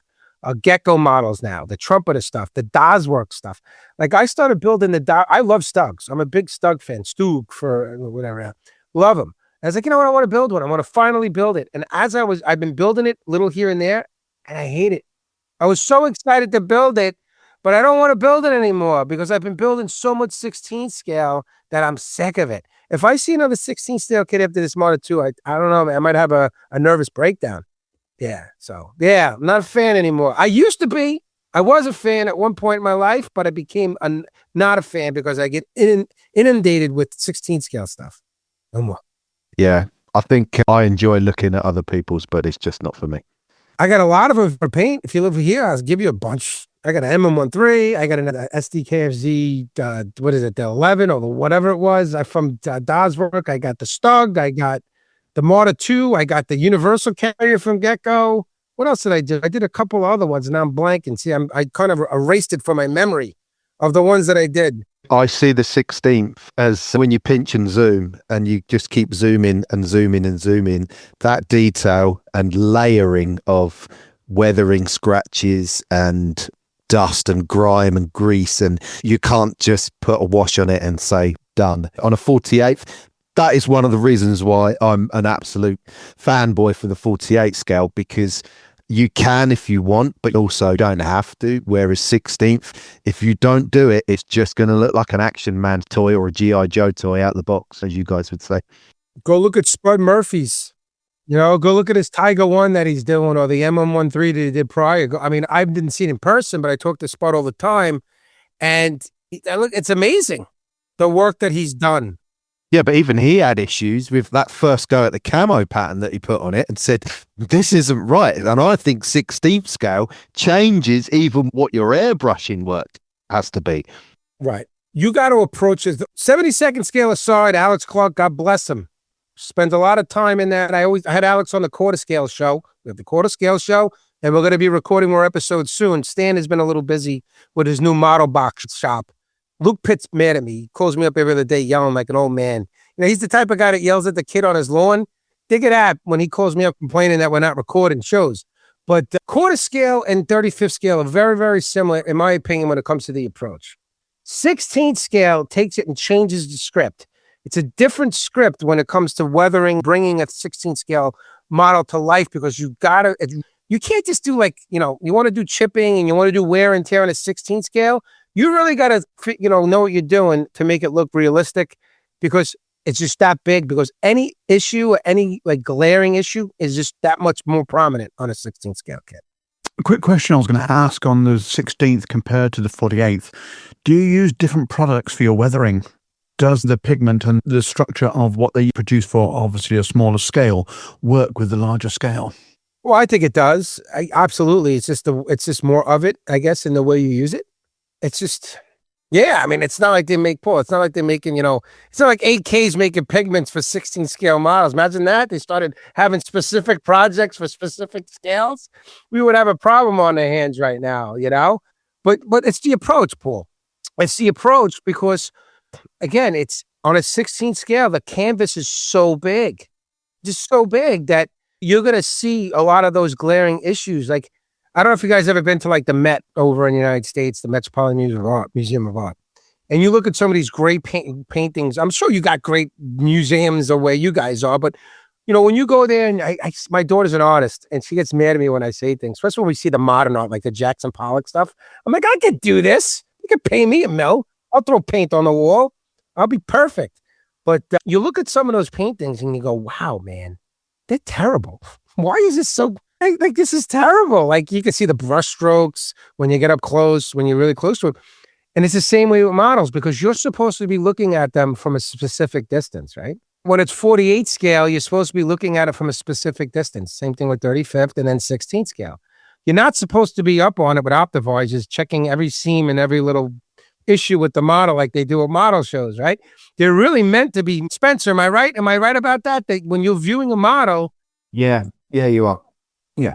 or a figure, you're viewing it from a specific distance. I learned that from the great old Shep Payne when he talks about the distance to view a specific size figure. That's why you got to make sure that with a 16 scale, you're not viewing it from as far as you are from a 48 scale model. So you better make sure you're spot on with your weathering and your painting, So that actually raises a very interesting point. With judging for competitions, are judges looking at scale distance of the model, or are they looking too close to get the effect that they're actually trying to achieve? They're giving those models a colonoscopy, Paul. They'll go back to me being sick. Get the freaking screen and get the camera. They're going right up on that model and checking it out, like giving it a physical, right? I mean, that's like, I have never been to scale. I've never been to SMC. I would love to go one day, but everybody who knows me knows I'm deathly afraid of flying. So you got to... The Mr. T of the model world. You got to B.A. Baracus me to get on something. And I'm not just talking about like, a shot in the neck. You better make sure that's laced with a lot of good stuff because I got to be out for a good while. But you watch people judging and you're like, what are they like? Wow, they're really up on that model looking at it. Yeah, that's the essence of modeling today is the fact that they're not looking to see things that make it good. They want to look at they want to find things that are wrong with your model. They're not looking at things to see of any good things, right? I think part of the thing with that, though, is with competitions is that the standards have become so high, you've got to look at them that closely to differentiate one high-class model from another high-class model. Right. Whereas back in the day, there would be a wide variety of different styles across the board on a competition table. Now you could have 50 models sat on a competition table, all looking almost identical to each other. Identical. Mm-hmm. How do you differentiate one of those models from another? And the way you do that is you get in and up close and personal with them. Absolutely. And that's what the judges are doing. That they have to do that to be able to split them apart.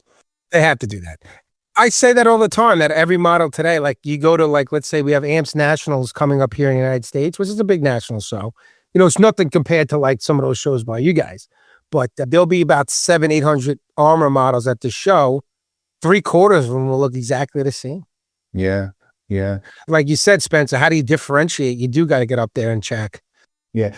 You made a really interesting point as well about models should be looked at certain distances. I think that's absolutely true. I've just completed the Leopard 207. I painted the figure on it. The figure looks fine when the model's in my hand, but I take a photograph of that to blow it up for a magazine and you put it on an IMAX screen and all of a sudden it looks dreadful. Right. It's not that it doesn't even look good. Mm-hmm. It looks awful because you're blowing it up 20 times bigger than it is in reality.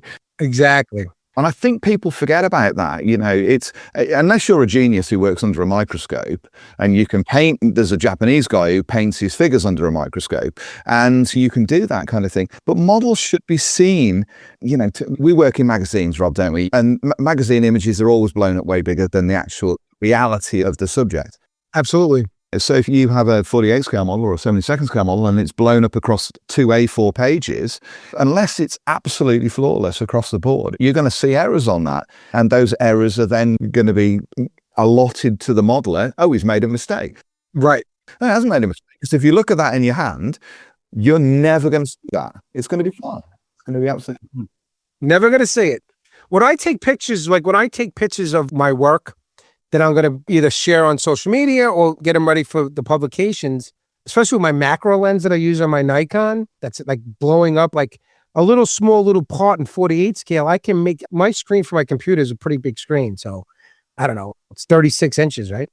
So I can make a little tool clamp literally the size of my screen on my computer. Now you're talking about something half the size of your pinky nail that on my computer screen is the size of my hand.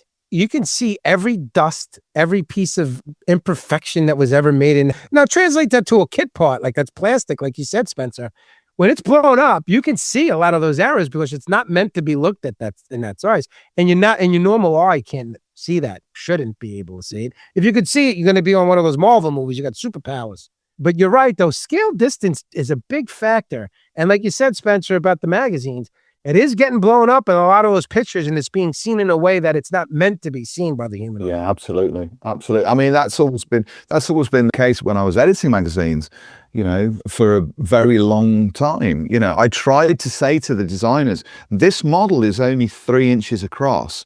Do not make this model 12 inches across, because any errors that are in the images are going to be so highlighted. Try and keep it so that it looks at least similar to the size. Right. And also, I think that can be self-defeating for the modeler as well, who is building and painting something, and then they're putting that image onto their computer screen to have a look at it before they put it on social media. And they notice a mistake, and they think, oh, there's a mistake on that. I don't want everybody else to see that mistake. Can you see that mistake in reality? No, you can't. Yeah. So you then start to second guess whether or not your work is any good, because you're seeing errors and mistakes that in reality aren't visible. They're only visible because we go through this illusion of putting them onto computer screens and then putting them onto Facebook or wherever, where people can then enlarge them. It can be it's a whirlpool then of kind of like second guessing your ability, because you're seeing things that should never be seen in reality. Right. Or will never be seen in reality, The European publications are like notorious for, like you said, blowing up pictures, right? Go look at military modeling, the Japanese ARPA magazine that Masahiro Doi used to do and everything. And I have boxes of those. Those are my favorite magazines. And you look at those and you realize why the photography is so bad. Go look at some of those magazines, especially older versions. Yeah. And all the pictures everything is so far away. Like they're taking pictures of the photo etch on some workbench. And it's like, my God, it's like, who took that picture? There's a reason why they did that. Because they know the imperfections that are all in that stuff, because they're rushing so fast to do those issues. Yeah. They were never built the best. Yeah. Well, a good example of that would be, take a look at Shep Payne's dioramas. And if he was publishing those online these days, you would see so many errors on those models. And yet when they're seen in the round and they're seen as they're supposed to be seen, they're some of the greatest models ever made. Yeah. I've seen Shep's work in person. A couple of guys, Jim Deere, Barry Biediger, guys on the small subjects, they own some of his work. Oh, really? And they bring them to like MFCA and some of the shows here in the States. And yeah, I mean, without Shep, we didn't have a lot of those techniques. So a lot of things would be a lot different today. We bought models because of those old monogram inserts back in. Well, you guys, Brownie's an old man, right? You guys are young. Brownie remembers the insert. You remember those old inserts that made you want to buy those dioramas, those 1/32 scale kits, But you're right, though, Spence. Listen, this is good conversation. We're diverting from the questions. I don't want to take up too much of you guys' time. This could be a 5-hour podcast today. You mentioned Jim Duragotis. He did the book. I mentioned it to these guys when I was last on here. And I talked about the book that he wrote about Shep. You have a look in there. Oh, yeah. And also, and we can circle right back to the points that you made 20 minutes ago about deadlines. Shep Payne's dioramas that he was building for Monogram, these were 2-week builds. He was building what are now seen as some of the most classic dioramas ever created in the hobby. He was building those at such speed. You know, he was taking 2-3 weeks to put these things together, box them up, send them out to Morton Grove because Monogram needed them for the inserts so that they could release kits. He wasn't sitting there thinking, oh, well, I've got like 6 months to put this thing together. He was thinking, I've got 6 days to put this thing together. And the results would stand the test of time for the next 50 years. Unbelievable. That shows his ability as a modeler and also an imagination of an artist, because he was doing it without any prerequisite knowledge of things. Like, he created it. Like, what you saw Shep Payne do is he made that. People like today, like over the years, you see people, like you said, recreating the Shep Payne dioramas and things, like trying to recreate like the Storm Tiger breaking through the wall and the crash plane diorama that he did and all that other stuff. This man didn't have anything to go by. He made everything himself. He was using like art supplies and ink pens, for God's sake, to do his work. So yeah. Yeah. And we talk about hyper detailing, super detailing models these days and going in quick.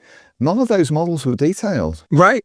You look at Aid Station, which is probably my favorite Shep Payne diorama. You look at that Jeep going around the corner by the... Yeah. There's no detail on that model. None. There's almost no accessories. The building couldn't be any plainer without it being and yet you look at it and you know exactly what he's saying. You know where the story was so paramount to everything that he was, because of his composition. Yeah, his composition. Yeah. Yeah. His composition was so good. Yeah. It's all the best out there. Before they put paint on anything, you look at one of my absolute favourite modelers, which is Roger Herkmans. His composition is unbelievable. Oh, he's the best. And he can fit so much story into a 6-inch square base, and he gets his angles. And you look at the roof lines, he never just cuts off a building. He'll have asymmetric roof lines going on that break up angles in such a small space. I mean, and the bridge too far that he did of the paras on the bridge at Arnhem, all he used was a few sections of the I-beam or the RSJ section of that bridge, but you knew exactly where that part was in the sweep and the angle that he took. Composition is everything before you've even picked up a paintbrush. It really is. He's amazing, Roger Herkman. And it's funny you mentioned Shep, but I got to mention this. One of my good friends, he's been kind of out of the hobby for the last couple of years, Dan Capuano. I'm sure people know Dan or heard of Dan Capuano. When he did those great dioramas of like Paraloo and cellar dwellers and things like that. And before Shep Payne died, Shep got Dan at one of the MMSI, which is the Chicago show. Yeah. And he got Dan in a room and he goes, "You do amazing work," his Shep said to him. "Amazing. Your painting is amazing, but your composition sucks." That's what he said to him. He's like, "You got to start." Oh, really? Yeah, that's what he said to him. Well, Dan used to make those 100-figure dioramas, Spencer, where like you don't know what the focal point is. It's just like 100 W's standing around. Amazing.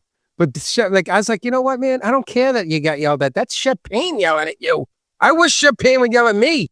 Yeah, I met Dan at an AMP show back in 2001, 2002, I think. I had a chat to him then. And I told the story to the guys here. The only time I'm never starstruck. You know, I just don't believe in it. I just think, you know, we're all equal.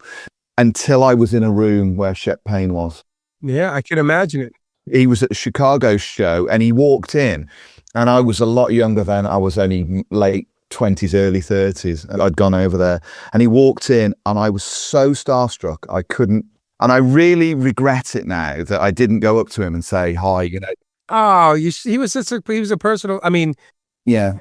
I never met him in person, but from what I know, he was a very personable guy. That's what I heard. Yeah, yeah. Have a drink and hang out and talk. He was a good man. And I always stuck that Dan Capuano told me that story and always stuck with me because I was like, Shit, pain got you in a room and was yelling at you, man. That's awesome. I wish I had Dan. I wish he was yelling at me. That would have been a great experience. But that's how the hobby is. We're going off tangent here. What's the next question here, Brownie? Brownie's got like a whole like laundry list of questions he's got for me. No, I got virtually no questions in comparison to what we normally ask because I knew that we'd just have verbal diarrhea. All right. I don't need my translator. I was a little worried that I was going to need a translator because you guys got funny accents. It's kind of hard for me to keep up when I listen to the show. You're not talking to Sully now, mate. I got to put on my Google Translate next to it. Just remember, we invented the language. Did you hear what I said with Dave Goldfinch on the one in the outtakes when I was like, it's the Queen's English? And he's like, it's the King's English, you idiot. The only question that I've got, Riv, is obviously you've covered so much there, is all of the influence that you have in the hobby now and all of the influence that we've talked about. Has that changed your tastes in the kind of models that you do? A little bit. And I'm going to tell you why. Spencer talks about he did the leopard. I did one too for the magazine, and I got it early too as well. For one, I don't always share my painted work, and I never do modern armor. And in that case, I did a modern armor in quarter scale, and I'm going to tell you right now, I enjoyed every second of that model. Even though there's certain parts of that model that I wasn't happy with, and Spencer will agree, like the decals for the turret side bins and stuff like that, I wasn't happy about, but I enjoyed it. And I felt like I was obligated because it is quarter scale, and because I do a quarter scale show with Stan Spooner and Luke Pitt, which I consider some of the best quarter scale models, him next to Pat Johnson and a couple of people, to be the best quarter scale modelers around. And I had to show those guys up. So I felt like if I didn't take on that challenge, I wouldn't be able to, and I remember when I finished that model, Luke messaged me and goes, you did a great job on it. And that made me feel good. So yes, I think that I sometimes feel obligated to do some of that stuff. Is that what the question was? Yeah, I think you have, because obviously when we start as modelers, none of us start as influencers. I'm not speaking for myself there, but like when we start off, we pick up a model in a shop and think, oh, that looks cool, I'm going to build that. But obviously, and Spencer's spoken about this a lot as well, there comes a point where it's the people behind the hobby that are influencing the path that you're going to take. Yeah. Right. Well, I'm going to say this, and I talked about this on the Model Geek show, and I brought this up when I was giving Scott Nemo Samo his counseling session. If you listen to that last Model Geeks podcast, I put my psychology hat on, and I had to give an intervention to Nemo because he was saying how much he hated the hobby now. And by the time I was done with them, he realized he was wrong. That was the whole purpose of that conversation. But I did say something on the show, and I take it from my co-host on The Insanity, who's Frank Donati, who I love, and Frank's a great guy. He always uses the term the 1%ers, right? And we say 1%ers, not to say that we're better than people. It's that there's 1% of the hobby that takes the hobby very seriously, that it's sort of a part of your life in one way or another. It could be in a lot of ways. It could be someone who does podcasts, who publishes stuff for magazines, writes books, might do seminars at shows, does things on a daily basis for a certain amount of hours every single day, like I do, and I'm sure all of you guys do. We're the 1%ers. There's 99% of other people out there who are buying the Tamiya kits and buying all these other models that are keeping these model companies in business. It ain't us, it's them. And when they're sitting down building a model, they're not worried about what glue they're using. They're using the red Testors glue. They're not worrying about the paint they're using. They're using the little Testors paint jars, and they got a paintbrush. And they're sitting at the table with their son and daughter like we did when we were younger, and built the model and didn't care what people thought about it or how they were doing it. They were doing it and having fun and enjoying themselves. That's most of the hobby. The 1%ers, the ones that we try to be influencers in some ways, however you want to influence people. Now, I'll never try to influence somebody to try to, do something they shouldn't be doing or don't want to do. I'll try to influence people to try something different, be different. And a lot of things that I say is for people to be your own modeler, make your own technique, be the next Adam Wilder, be the next Mig Jimenez, be the next Spencer Pollard, somebody. Do something in this hobby that's going to make you different. Because if you're just going to keep doing what everybody else is doing and saying the same talking points that everybody say, you're never going to improve as a model and be your own person. Like when you write a book and you're a writer, you don't want to write like Stephen King or write like Dan Kuhn with like all these other people, whoever, write like, J.K. Rowling's and people. You want to write like Rob Riviezzo, or you want to paint like Rob Riviezzo. You don't want to paint like Leonardo da Vinci or Monet or somebody. You want to be your own painter. You want to be your own writer and your own modeler. And I try to say, use bits and pieces of the hobby that you learned and saw and use it to make yourself better and do your own thing and make your own style and use it to influence other models to try new things. Like when people ask me, like, you know, I love soldering and all the photo etch and all that stuff. Is it hard? No, it's not hard for me because I do it all the time. But it's not hard. It's hard for a lot of other people. And you can't be just like naive or blasé about, oh, well, it's easy. It's easy for me because I do it all the time. And I found a method that works for me. I'll share my method with people and I tell people, this is what I do. This works for me. Do it and then come up with your own type of technique that works even better for yourself, right? Not everything works for everybody. Not everybody loves the dot filters on their models. Right? We talked about going to a model show. Spencer talked about it, about you go to a show, maybe you need to be right up against the model because you need to differentiate what the good stuff is because everybody's models from a certain distance looks the same, right? The idea is what new techniques are you going to do, right? They came out with the color modulation. They came out with the dot filters years ago, right? Adam Wilder did this. They did the whole light sourcing and all this other stuff or whatever what is it? What's that word that the figure painters use now? Zenithal lighting and stuff. It's all just a goofy way to say the same thing, right? Yeah. Riv, have you ever tried to build, or probably not so much build, but have you ever tried to paint like someone and it just hasn't worked? Because I've obviously been, since getting back into the hobby, you've got all these names, all these YouTube stuff, everything's sort of thrown at you and you go, right. And you start seeing all of what I call the Champions League guys, referring back to football, is those who are regularly mentioned that are at the top. Now, I've tried so many builds. I've tried to go, right, I'm going to try and do it how they do it. And it never, ever goes there. I always now find my groove and my way. And this little M10 Achilles, I was like, yeah, that's my way. That's my way of doing it. And I'm not trying now. I'm not trying to do what anyone else does. Just wonder if you've ever tried it. I always try different things. Of course, you want to try something, right? You know, you read a recipe, you see someone make something and you want to cook it. And you're going to start off with the recipe, right? And then you change it to fit your taste, right? You want to make chicken cacciatore and you got a recipe and you make it and you go, this is good and it's good, but it needs this. I need to add this or reduce this. And that's what you do with a technique in the hobby, right? Color modulation. I hate it. I hate the way I've done it. I've tried it. I don't like the way it looks on a model. I think it looks like, especially when you go to a show, you know, it's good for photography. And I'm going to say this and I try to get back to this. There's a difference between taking and painting models for pictures. Big difference. It's a big difference to see things in a picture than it is in person. And when you see these models that have all this, like the bolts are 20 shades lighter than the hull and this panel's this color than this panel, it's lighter here but darker here. Yeah, it looks great in pictures from certain angles that you're putting your camera. But in person, it just doesn't have that realistic look. And I'm not saying that it needs to be realistic because it's not. It's not a metal tank or a plane or ship or car. It's plastic that you're trying to represent as a real thing. And when you start doing all this color modulation, you're light sourcing this and doing that, how am I not supposed to know as a viewer what the light source is? Like, what source is it coming from? Is it coming from the right side? Is it coming from the top? Is it coming from this? Where am I supposed to look? And that's the problem with color modulation, because the left side of the tank should not look like the right side of the tank, especially when it comes to the lighting. And that's the problem with color modulation. And I've tried it, Dan. I've tried it, and I never liked it. I just never did. Another technique. I hate sponge chipping. I hate it.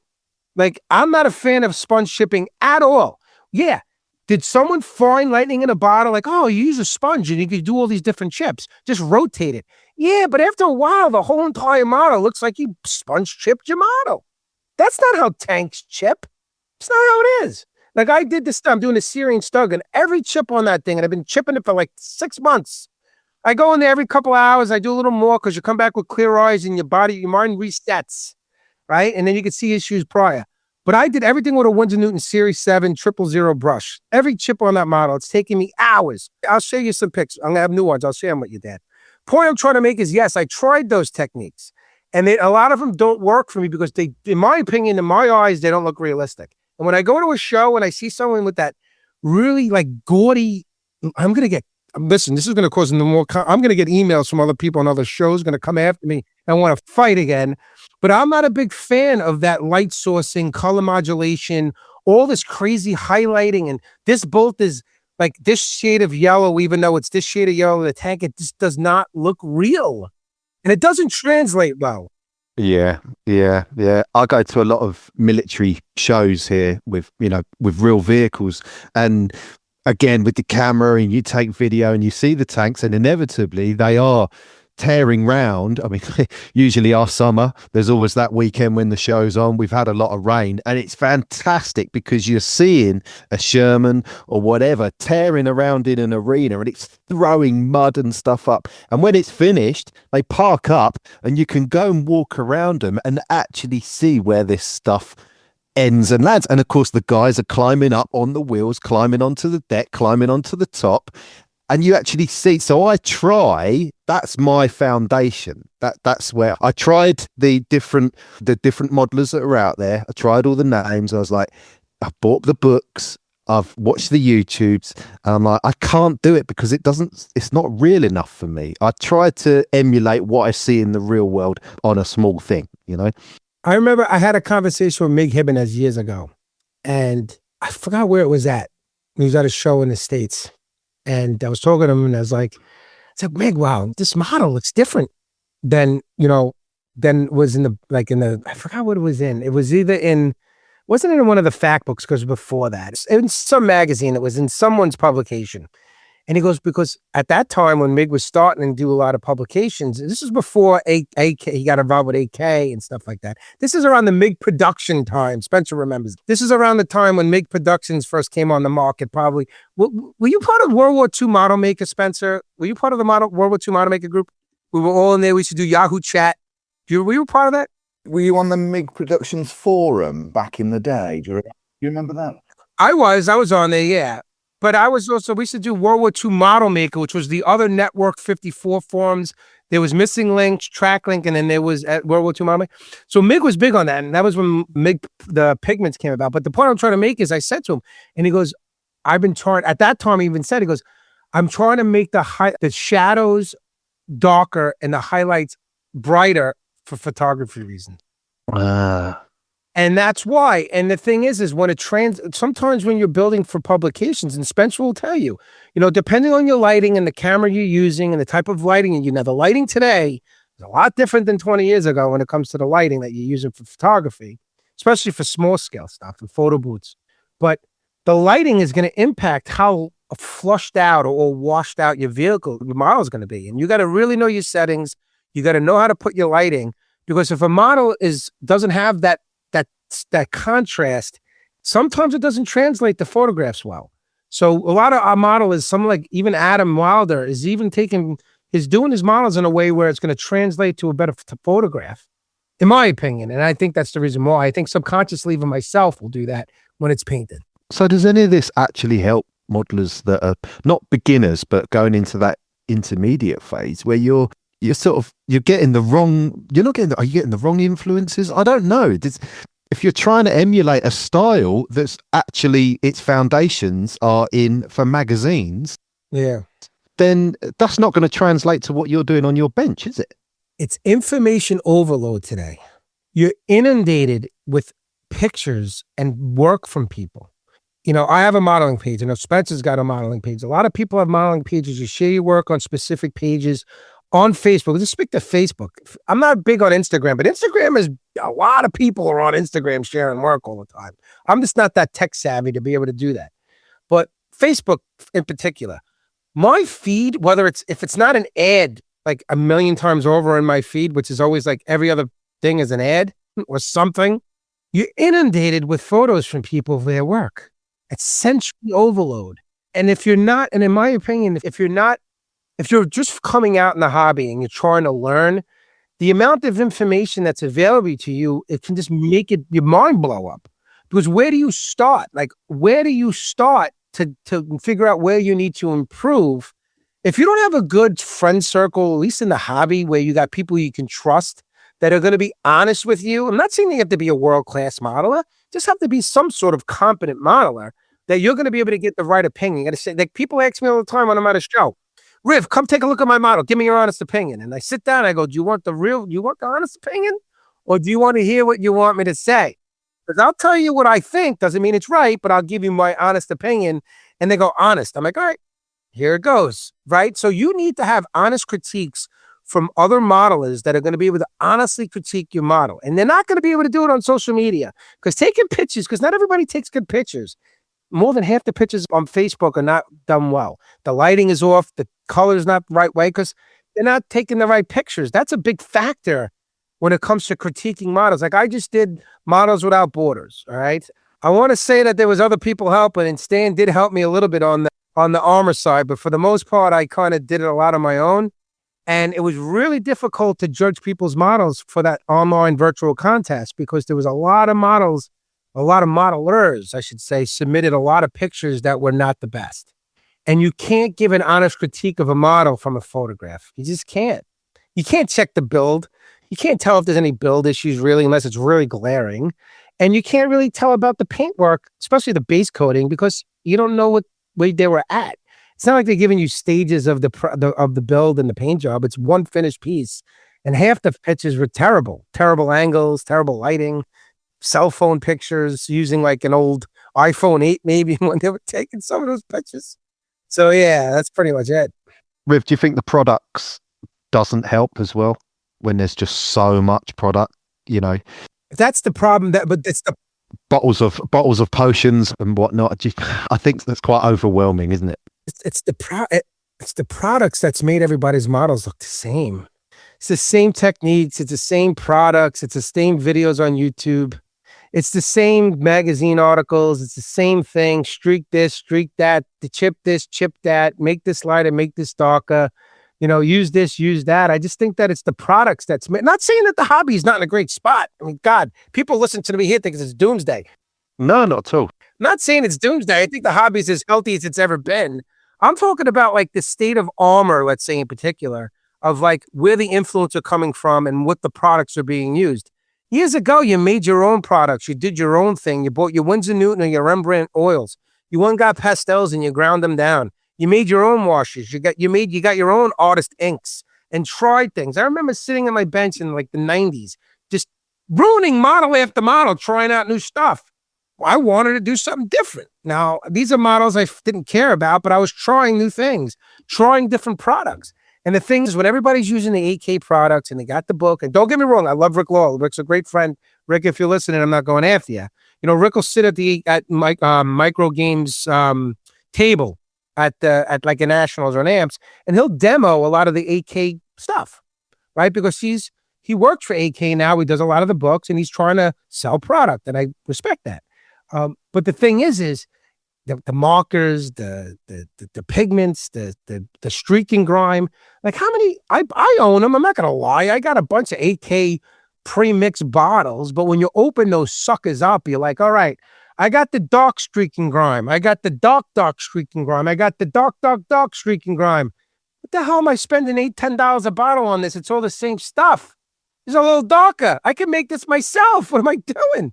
That's the problem. Everybody's buying it. Everybody's using it. This guy, I bet you go to a show, especially in the US, and there's like 5 models on an armor table. I guarantee every one of them has some 8K product on top of them. Of course. Yeah. But I'll tell you that now, I bet you Spencer was probably a mainstay at Euro Militaire back in the day, which I never went to. But I can tell you right now, I guarantee that 5 models in a row on that table back in the day, they weren't all using the same products on their model, right, Spencer? No, that's absolutely true. And I'm sitting here, this is like I'm having my own personal fever dream, fueled by Rob, because I honestly cannot believe how much what you've said has chimed with my own personal opinion over the last hour. Me and you, Spencer, are a team here. Let's get together. Let's start it. I mean, it's literally like I wrote the script for you and you're reading it out. We did. Should we let them know that you told me to say all this? Well, it's out. Spencer sent me the script prior to this. He told me to say all this. He owes me money. It's 2 Z's in Riviezzo, Spencer. I don't know how the checks work over there. I genuinely haven't disagreed with a thing you've said. I mean, we are very much in a place now where personal style has gone out of the window because everybody wants to be using those products. There's no two ways about it.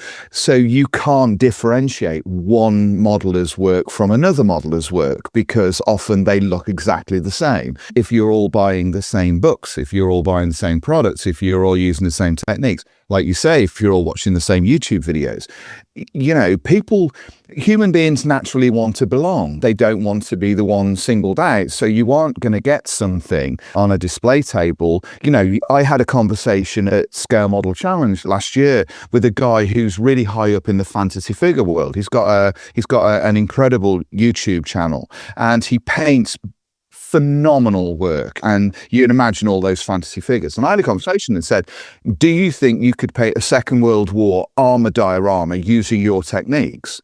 And how do you think that would go down? And I thought that was kind of the whole idea of it, of creating something that looked like it was painted for the Warhammer universe. How would that translate? You know, somebody had the sort of stones to do that. And he said, yeah, you could do that. And I said, how do you think it would go down? And he said, well, looking at all of the work that's on the display, he says it probably wouldn't go down very well because that's not the style of 2026. Right. And yet, back in the day, the Euromilitaire days, you'd go, yeah, that was Douglas Lee's work. Yeah, that was Roger Blutman's work. Yeah, that was Phil Stachinskis' work. Yeah, that was da-da-da-da-da. And you would go along, each one of them would all be different from each other.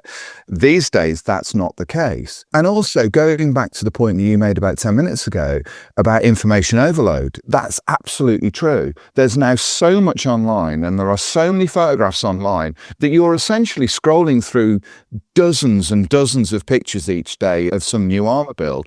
When was the last time you looked at something and it just instantly grabbed your attention? Right.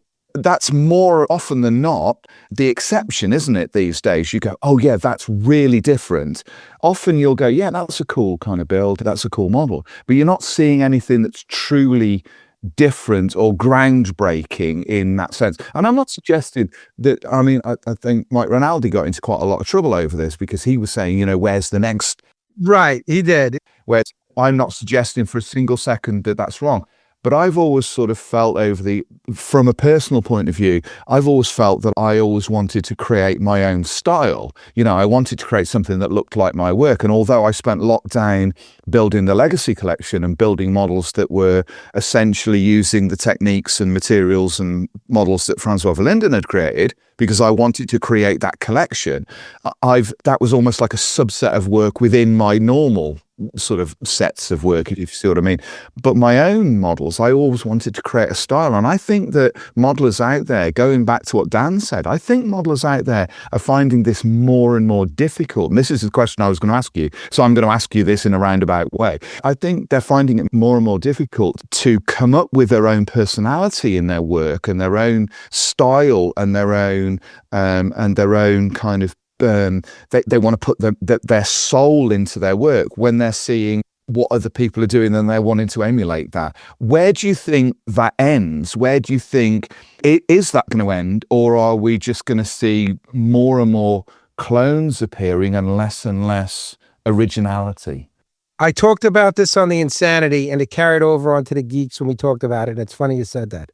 And it's funny you mentioned Phil as one of those people. His hairspray method 15 years later, after he won Best in Show at Euromilitaire, for that awesome Panzer 4J that he did. Think about him creating his own style and people using that style even today, marketing products to emulate what he did. Now what? It's got to be 15 plus years ago. Yeah, it must be. Easily, I would think. Yeah. Easily. And talk about something that stands up today, that model. But to answer that question, I say it all the time. We use this term in the United States. It's called keeping up with the Joneses. When the guy next door has got the nice car, you go out and you want to buy the nice car. They got the nice fence, you go buy the nice fence. They put the new driveway in, you got to put the new driveway in. People in this hobby, and I'm going to take crap for this, and I've said it before and I call people out about it. What do you give back to this hobby? What are you doing? Right? Do you want to just be the same guy doing the same thing over and over again like everybody else and keeping up and like just being like, the follower and not the leader? keeping up with the Joneses. When does it stop, Spencer? I don't know. I don't think it stops anytime soon because this hobby is all about that. And the problem is there's and I'm going to say it's very cliquey in some circles. Some circles have a very cliquey group. And I'm not going to say their names here. And whoever's listening, if they're listening, they know who I'm referring to, but that's okay. One thing that I never like is that clickiness. And it's also sharing of information, right? Today, yeah, people will share information more today than back in the day. Spence, you remember times people kept things close to the vest. You go to a show, you want to know how they did something. They ain't telling you how they did it because they wanted to win the award. They didn't want you to win the award. If that's what you wanted in this hobby. If your end goal is winning awards, then the hobby's a lot different to you than it is to me. Because I don't care about awards. That ship sailed years and years ago. I don't enter shows, and for a long time, people give me crap about that even to this day that I don't enter. But that's not a part of the hobby that really brings in any enjoyment or even would even factor in anything I do anymore when it comes to that. But the keeping up with the Joneses mentality is so prevalent today, right? That some people, I believe, and there's some people, God bless them, they post their models and they might have a lot of issues. Some people are beginners, intermediates, maybe even they consider themselves advanced modelers, sharing their work, and the work you can tell is a little substandard, but they ask for honest critiques. But there's a lot of people out there that I can tell you right now will not share their models because they're afraid of the backlash they're going to get.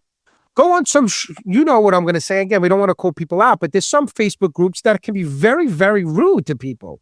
And being rude and telling people how to improve, depending on how you deliver that critique, can be taken good or bad, right? There used to be a page. Well, there is a page, but they used to do it, but they don't do it anymore because they got called out on it. You used to actually go on other pages and put people's models on their page just to make fun of their work. I don't know if you guys were aware of that. Yeah, I fell foul of that on a number of occasions. But yeah, it is one of those things. And I agree with you in that sense that there is a degree of kind of clickiness and there is a degree of people not wanting to share how they've done things. And I've said this many times on a number of podcasts. When people ask me how I've done a particular thing, I go to a lot of shows, and if they come up to me and say, "How did you do that?" There is no benefit at all from me saying, "Oh, well, you need to go off and practice and you'll come up with this." Because my job is to disseminate information to people via various media platforms. Get along here, we're agreeing again. That's literally my job. But also, by the time I tell them exactly how I've done it, by the time they've reached that level, for whatever that means, I've probably moved on to something else anyway. And surely that's a good thing because the pleasure I get is to pull people up towards me. Right. I don't want to be pushing people down. What the hell would be the point of that? We're here to share. Right. The boat's sinking. You don't want people to be stuck on the floor that's filling up with water. You want to get them up the ladder and bring them to you. That's the whole idea. Of course. I get messages all day long, whether it's to my personal Facebook page or my Rob Riviezzo modeling page. And Spencer, I know you have your own modeling page. I don't know the amount of messages you get from people, but I can get anywhere from 2 to 25 messages a week with people asking how I did something on a particular build, how I do this, what products to buy, what soldering irons you use, what's the flux, what's this, where can I buy this? Riv, can you help me get this? And whenever it's a person messaging me for the first time, they always start off with, "I'm sorry to bother you." And the first thing I respond back is, "It's never a bother. You can message me anytime." And the thing is, you need to be, when you have a certain, presence in the hobby, you need to let people know that you're available to them, that you're willing to help them or give them, listen, I can't sit there and give you an online tutorial for 2 hours, but I can definitely guide you and help you get to where I think you need to get. And I've developed a couple of pretty good friendships with people that began with the "I'm sorry to bother you" type of message. And then I speak to them on a daily or weekly basis on a messenger, or they come in my Discord build rooms with our Miss Insanity group, because that's what it's about. But like you said, Spencer, there are people that won't do that. There's people who don't respond to me. And I'm not saying that they shouldn't respond to me, but I'm just saying there's people, I send messages to people in this hobby, and I'm like, holy cow, man, am I that? They didn't even acknowledge they didn't even read it. You could tell if they read it. It's still, I got a message I sent to somebody to this day, a week, it still says delivered. It hasn't even been looked at. Yeah. I mean, I go back to the point I made about being in Chet Payne's presence. I have that in a much, I'm not putting myself in the same bracket as Chet Payne. Please don't think I am. But if people come up to me at shows to talk to me, oftentimes I can see them in front of me and I can see the body language and how nervous they are about talking to somebody whose work that they admire. And I always do the same thing. I want to make them feel like they're the only person in the room. So if they've come up to me to speak to me and asked me a question about my models, or they said, oh, I really like your work, oftentimes you get, I mean, a lot of the guys that are on here, Brownie and Dan and Balders and everything, they know me from, you know, way back. But if people have never spoken to me before, I think just to stand there and say, what can I do for you? You know, and just talk to them, because that might keep them going for another year. They may then think to themselves, oh, well, I got that information. Oh, what I'm going to do now is that inspires me to go and buy a kit. Yeah. You mentioned the 1%ers earlier on, and the 99% of people that don't buy magazines, don't go to model shows, build models on their kitchen table with their family to relax because they want to get away from a crap day at work. Those are the most important people in the hobby. It's not me and you, Rob. We're not the most important people. You know, we're just the conduit that gets information from one place to another that keeps those people going. We're not keeping Tamiya or Revell or Airfix going. Those people who are buying regularly, gluing the parts together, sticking it on a shelf. I think what it is, my dad's always said to me over the years, even when I was a kid, he said the most valuable thing you can give anybody is your time. Yeah. Right. Because it's a massive step. I mean, when I joined my IPMS branch, you know, a 40-year-old guy walking into a room of other 40 plus guys who all know each other, that is one of the most nerve-wracking things you can do. And you're going there just to get in the door is a challenge. You're going there to ask advice about your modelling. You haven't even got to that stage yet.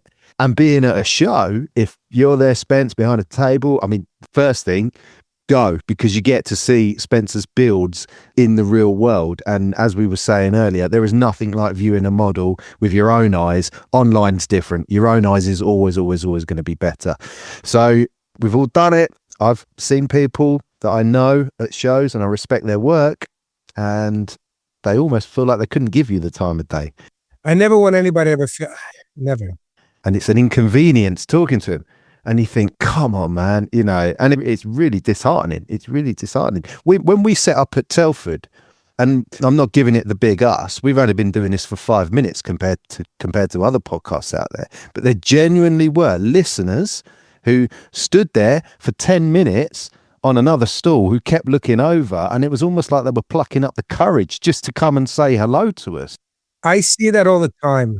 You know, and once you break that ice with them and you have the conversation, then it all flows. And then before you know, I mean, the common denominator is we're all talking about models and, you know, dropping parts on the floor and why Riv doesn't paint his models. Listen, I tell you, it's funny you say that, and I will say that because it piggybacks off what Spencer said and what you said, Dan.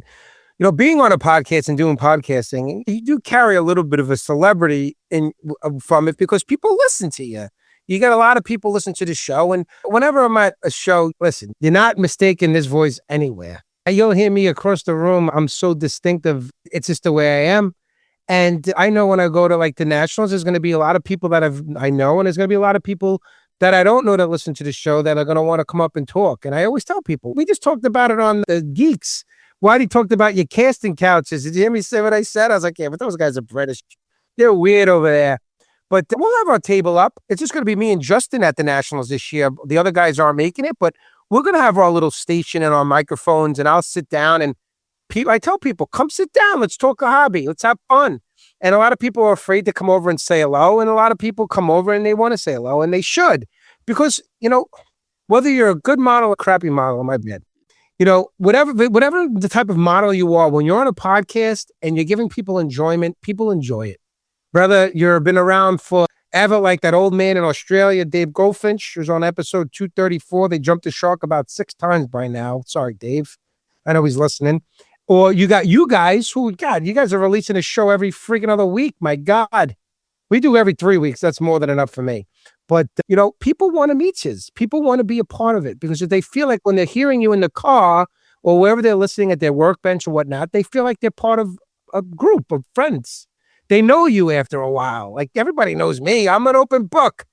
Yeah.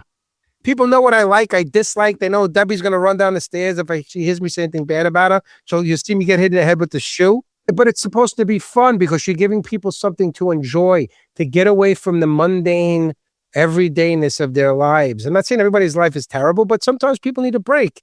And listening to these shows and listening to people talk the hobby and get perspectives and stuff is fun. Even though you guys are British, sometimes it's hard for me to understand what you're saying. I get the Google Translate going next to the podcast, so the lady is talking English while you guys are talking whatever language you guys. Who's the guy? Who has the big Scottish accent? Scottish. Who's got? Is some of you guys Scottish accent or no?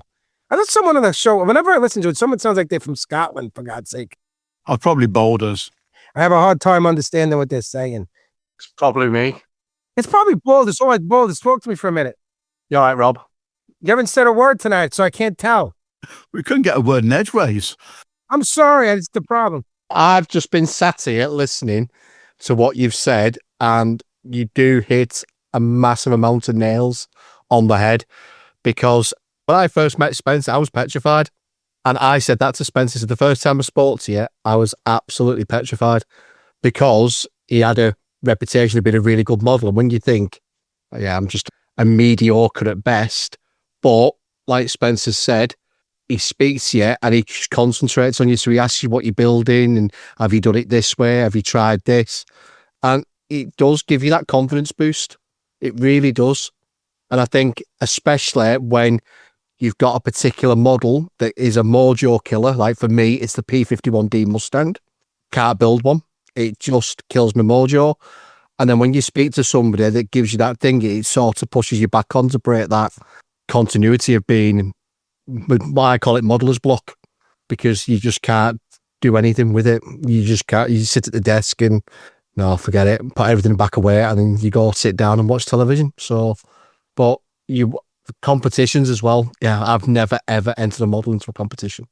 Never? You never entered a competition ever? Don't. It does not. Never. Been modeling 35 years and I've never ever entered a model into a competition because I always think they're not good enough. You should. Well, that's a personal issue. Yeah, absolutely. It is. But we'll get to that. You want to do a session like I did with Nemo? You ready to go? How much time you got? This is free. He's not charging for this. Bearing in mind, he's from Long Island, mate. There'd be an invoice for the second session. Hold on. What part of England you from? You live in England? I do live in England.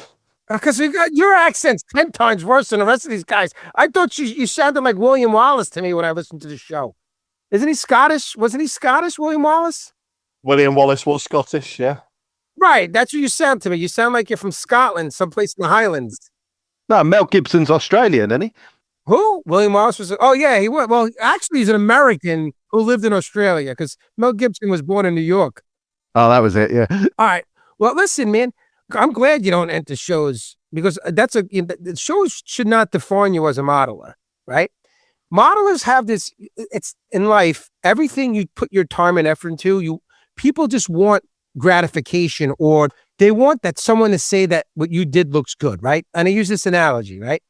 You're outside, you're putting in bushes or you're putting in flowers. It's spring, you're putting in nice flowers in front of your house. And there's that young couple walking down the sidewalk with their baby. And you want them to acknowledge the fact that you just sat out in front of your house sweating, planting your flowers. You want them to say, wow, your flowers look nice. Because you want to know that all the time and effort you just spent planting those flowers wasn't for nothing. That somebody out there is going to realize how much work you put into putting those flowers in. It's the same thing with your models or your kids. You want someone to say, wow, you got good looking kids, or wow, your kids are so polite and nice. That, as a parent, all those years of me telling my daughter and my son to be good people didn't go in one ear and out the other. That time you put into making them good people, acknowledge it. Same thing with your models. You spend 40 hours at the bench building and painting. You want somebody to say it looks good. It's natural. Yeah, absolutely. Right now, Riv is getting a little chunky again, but sometimes when I get in shape, when I look nice and get dressed, you want people to go, wow, you look good. Thank you. I just spent the last 8 months not eating. I want to look good, right? So you want acceptance of what you're doing. Shane is shaking his head. Did Shane talk tonight at all? He didn't even say a word tonight, did he? He's the Steve Santucci. You know what Steve Santucci says to me? How can I talk? You don't shut up. I'm just listening to what you have to say. Honestly, you're petrified. Like you both have talked so much sense tonight about how, what do you give back to the hobby? What we doing? We do it for ourselves. We do it to escape. We do it to, inspire others, or even just to influence maybe like my children. I've got 2 young boys. I've got memories of building models with my granddad 30 years ago on the kitchen table. I just want to give that kind of happy memory back to my kids, or create that memory with my kids. Even like today, me and my eldest son were building a base for his F-16 that we built together. And it's something I wanted to ask, to be fair, is you talked about this 1% thing. Model for some people aren't confident enough maybe to necessarily ask. But do you think if they do have the courage to ask, that maybe it's an obligation? So like Spence, you said about, of course I'm going to tell you. I'm going to ask you and I'm engage and I'm going to tell you what I know. Do you think it's like an obligation? I do. Why? I'll tell you. If you're going to listen to me on a show, talk for 2 hours, whether it's enlightening or not, or you want to read an article that I wrote for a magazine or a section of a book that I put time into, or go on my Facebook modeling page and read what I'm working on. If you're going to take the time to do that, I sure as hell better have time to sit down and talk to you about how I did something. Yeah, a bit of recognition as well. Like you said about even just like not eating for 8 months. Yeah, I want recognition for that, and right. Yeah, it's just so important that people feel like they can engage, they can, just be them, that you do you. And whether it's like influence from a technique or how someone approaches something, or just a concept of how they go about approaching their build. And like, obviously I do quite a lot of Gundam, and it's all about the vision that you want to have at the end of it, because it's not real. Do you know what I mean? It doesn't exist. Yeah, well, latitude in that too, Exactly. There's a lot of creativity there. But, if I spent 40 hours on the bench, like you said, I want recognition for it.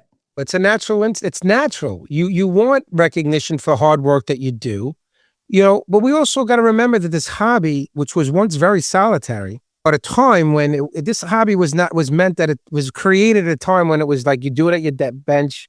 Remember, look at the old ads for like the old model hobby shops from like the 50s and 60s. It's the little kids they're talking to the old man behind the table, right? Or the old man behind the register. Ever see those pictures of the old 50s and 60s advertisements for hobby stores? There's a reason for that, because the hobby was created for kids. It was a kid's hobby that a lot of like very miserable old men got into at some point in their lives back in the day when they were getting yelled at by their wives. But the hobby was very solitary, and it still is in a lot of ways for a lot of people.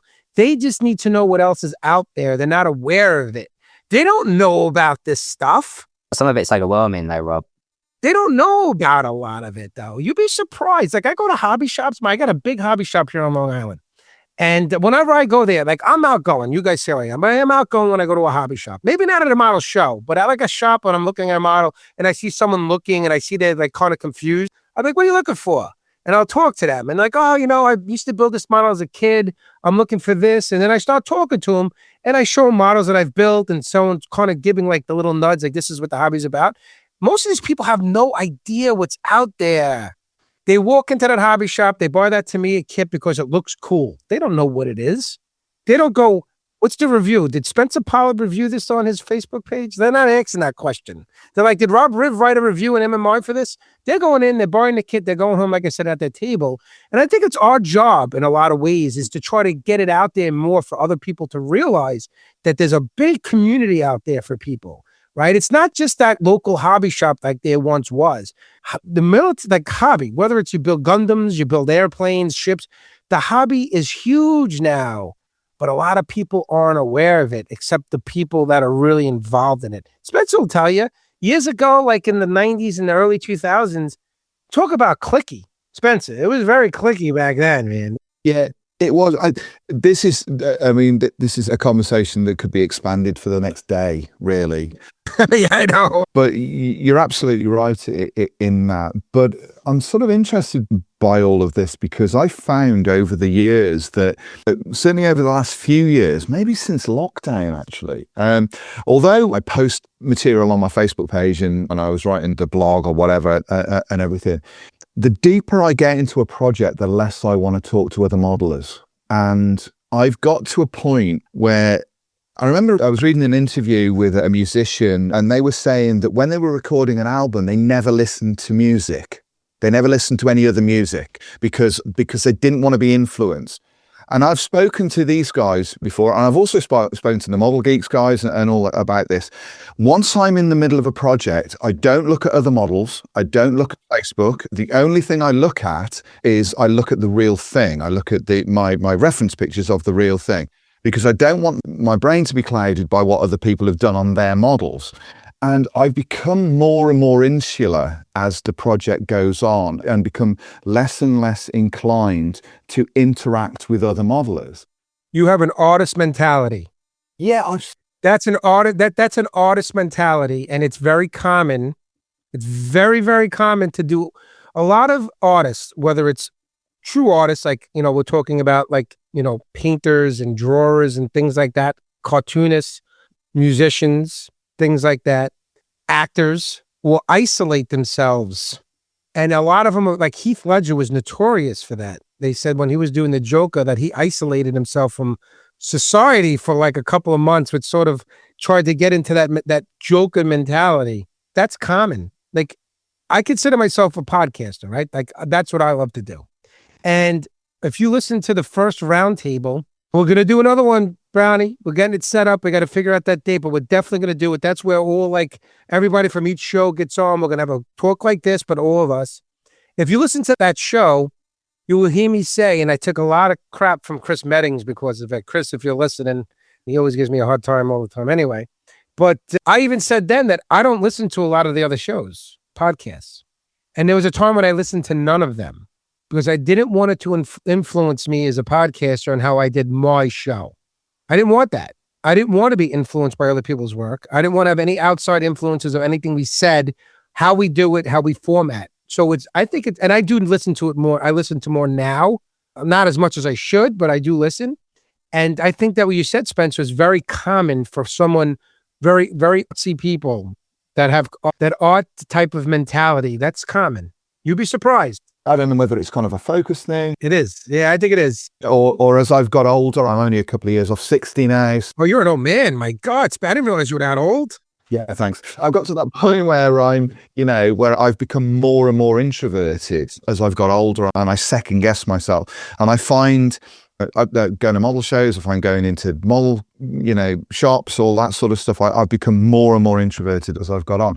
But that doesn't mean that when people are in front of me and when I'm asked questions, right?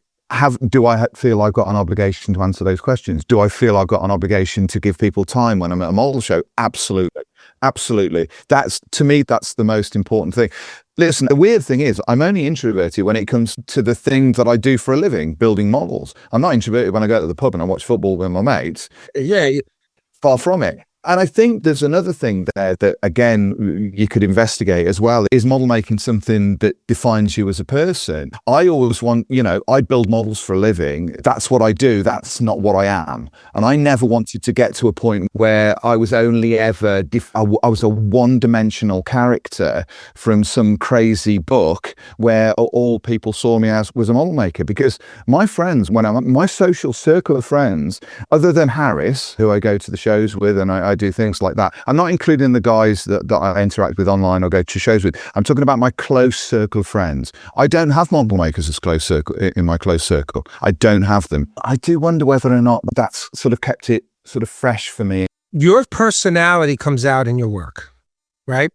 Yeah, that's what I want, really. And I think that this conversation's been so fantastic because it's been so multifaceted. Well, that's why Brownie had me on. He was supposed to have me on months ago, and he's like, it's not the right time. We'll get you on another time. There's so many layers to everybody, isn't there? And that's the one thing that makes the hobby so interesting and keeps us all within it, because we're not one-dimensional characters. We're all different people. No, not at all. There's everybody does the mental health show, right?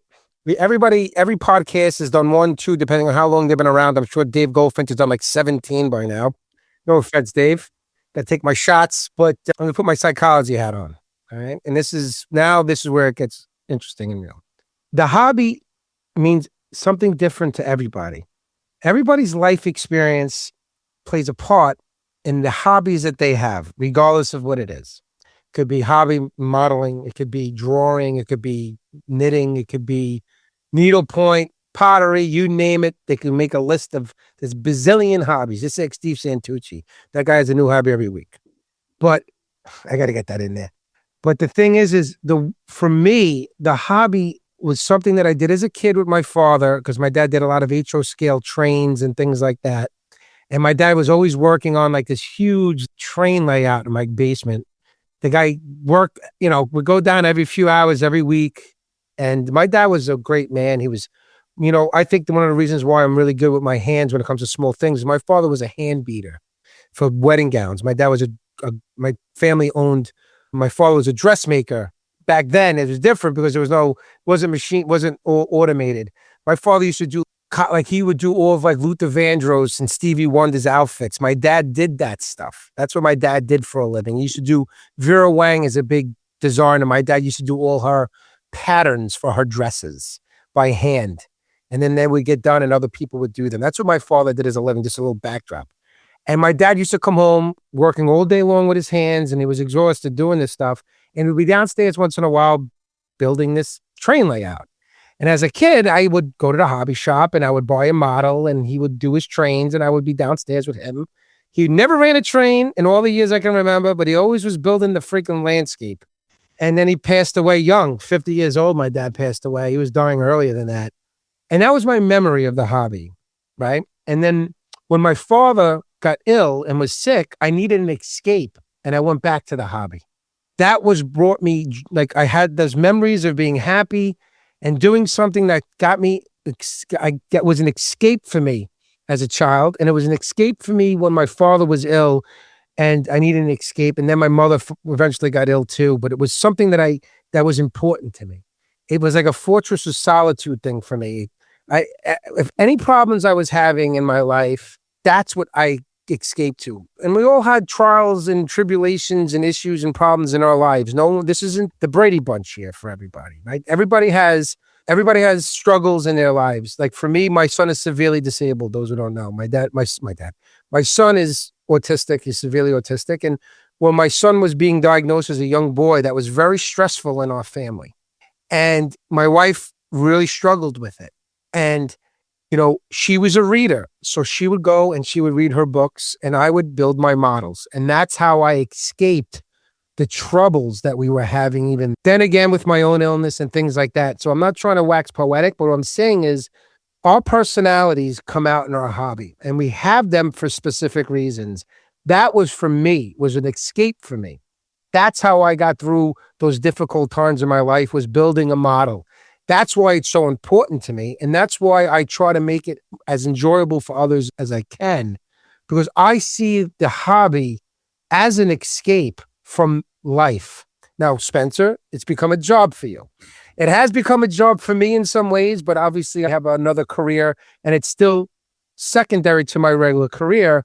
But the hobby takes different hats for everyone, and it's how you experience it.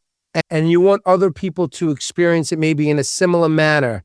And to go back what you were saying, Spencer, about sharing your techniques or having conversations with modelers that shows people come up to you that might be intimidated because you're Spencer Pollard. I'm a little intimidated to go talk to this guy. You don't want people to feel that way because you want to be inviting to people and you want to share those experiences with people. So when I'm on a podcast, I can talk about it. But you, on the other hand, I don't know if you're not always on the box art, but when you are, you can talk about those experiences and people will know about it. Sorry, I waxed poetic, but that's the whole idea of shaping your personality. Your personality is shaped like in your hobbies. And in your case, it's modeling. And other people, some people did knitting with their mother and they knitted as adults. No, it's really interesting. Yeah. Right? And some other people have other hobbies, like birdhouses. I got a friend as an adult, like he built birdhouses with his dad. As an adult, crazy birdhouses this guy builds and sells. It's like, that's his hobby. It brings him enjoyment. I don't like it, but he does. So it's for each their own, Riv, can I just ask you one thing? Sure. Because I think I've now reached it a while ago, is I'm proud of the hobby and I'm not ashamed to tell people that I do it. but there was definite. I'm Dan Brazil and I'm a hobby maker. I'm a model maker. He gets up in front of the crowd. There was definitely that point where, and I've had this discussion when we was at Telford. We had a chap that we know come up, and I've spoke about this before. He said, "Dan, what do you do for a living?" I said, "I'm a painter and decorator." And I said, "What do you do?" He said, "I'm a builder. I'm a bricklayer." Now, if you're a tradesman and you work in that kind of environment, it's a very, guys, and football is the main thing that people, after us British talk about the weather, we then usually talk about football, and it's a good leveler for everybody. I said to football with the foot, right? Not football tackling. Proper football, not that stupid dress up stuff, whatever they're doing over there. Not the rugby game you play. Proper football. Sure. Yeah, not that. Yeah. Anyway, right. I said to him, "Does anybody that you work with know what you do for a hobby?" He went, "No way. I wouldn't even mention it." I said, "Why not?" He said, "Because I'm afraid of what the reaction will be." And I said, "Yeah, but really, you'll probably find, guaranteed, there'll be someone that go, 'My dad used to do that,' or 'I used to do them when I was a kid.' And you never know. That might be the bridge. That person, again, going back to what we were saying, might be having a few mental health struggles. I'm not going to say might, because everybody does at some point. And that might just be the little spark that they need to start a conversation, to talk about kits and whatnot, but then go on to going, 'Are you all right, mate? Is everything okay?' Because I've had that in my club. We've had guys that have gone off the scene for a little while, and you can just check in with them, say, 'Is everything all right? You okay?' Listen, I think we've all been in a place where you got to explain what it means to be to build models or do something. Like, I remember one time I was at my job and I was like, I had a coworker. I was like, "Yeah, I'm going to a model show this weekend." They're like, "Wow, model show? Like, what do you do there?" I'm like, "I usually judge." "Wow, you judge models?" I go, "Well, wow." I'm like, "Yeah, I go backstage. I talk to them." I'm like, "No, you idiot. Plastic models, for God's sake." And I show them, like, "Oh my God." And like you said, they probably did it in their life. Like, "Wow, that's awesome. They have model shows?" He's like, "I built model cars when I was younger." I'm like, "Yeah, they have shows. People don't know." But, usually Steve Santucci will sit at the bar with some pretty girls talking to us. And Steve's like, "Yeah, we're here for a model show." I'm like, "Oh, Steve, why'd you tell her that for, man? Could you just bypass the whole model thing? We're talking to this girl here. You just ruined it right now." Oh, my God. God. All right. Anyway, Rob, thank you very much. Oh, we talked for too long. We've been going for 2 hours, I think. Yep, very close to that. You asked the question earlier, how many questions do we have? Well, normally for an interview, we normally produce around about a dozen questions, and a few get answers we go through. I wrote 6 questions and we've asked 3 in 2 hours. So we've done really well. Oh, shoot. You don't want to ask the other 3? Well, if we can answer them quick. It's been enjoyable. You know what? We'll play a game. We'll try to answer it in 20 words or less. Let's see. Never going to happen. We'll have you back on in the future. We want the real you. Oh, no. Let's get you back on. Have me back on. This was a lot of fun, guys. Listen, I'm sorry for talking too much, but it was a lot of fun. No, no need to apologise. It's been very good. Not a problem the slightest. Oh, you kicked me out and then you finished the show? I don't finish with you? No, we haven't finished yet. Not quite. What I was going to say was, it's been absolutely brilliant with the discussion we've had this evening, and we haven't spoken to the name people recognise from Military Model International. We've spoken to the voice that people hear that does the rounds. I don't believe the rumour that you actually turn up for the opening of a paper bag, just busting your chops here, but I got to get that line in. We've actually spent time speaking with the modeller behind it all. And I think that it's fair that people don't get to see this side of you very often. And what we've been talking about and going beyond the normal conversations and actually getting into what's going on behind the scenes rather than what you actually see in front. And I fully agree with what you say about shows. If we're at a show and people are thinking, should I come and speak to you? Please come and have a conversation. You're a friend that we haven't met yet. That's the easy way of actually looking at it, because it was like when we were at Telford last year. We haven't been in the game that long then. People coming up and having conversations like they'd known us all of our lives.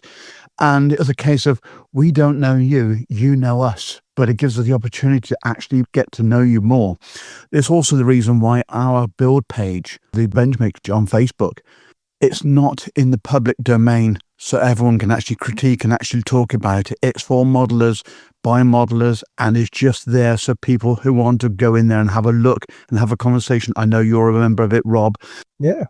And all of us are in there quite often. I know Spencer's been in there quite often as well, just looking at what's going on.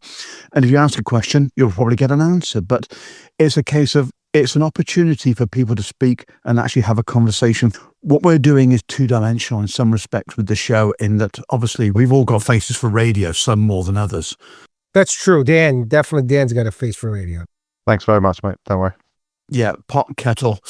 I didn't see if you were paying attention. You were dozing off there for a minute. You're paying attention. I don't think you could send anyone to sleep, Rob. You could be a wake-up alarm, I'll tell you that. Get up, you son of a... Yeah, it's true. Anyway, Rob, it's genuinely been an absolute pleasure having you on the show.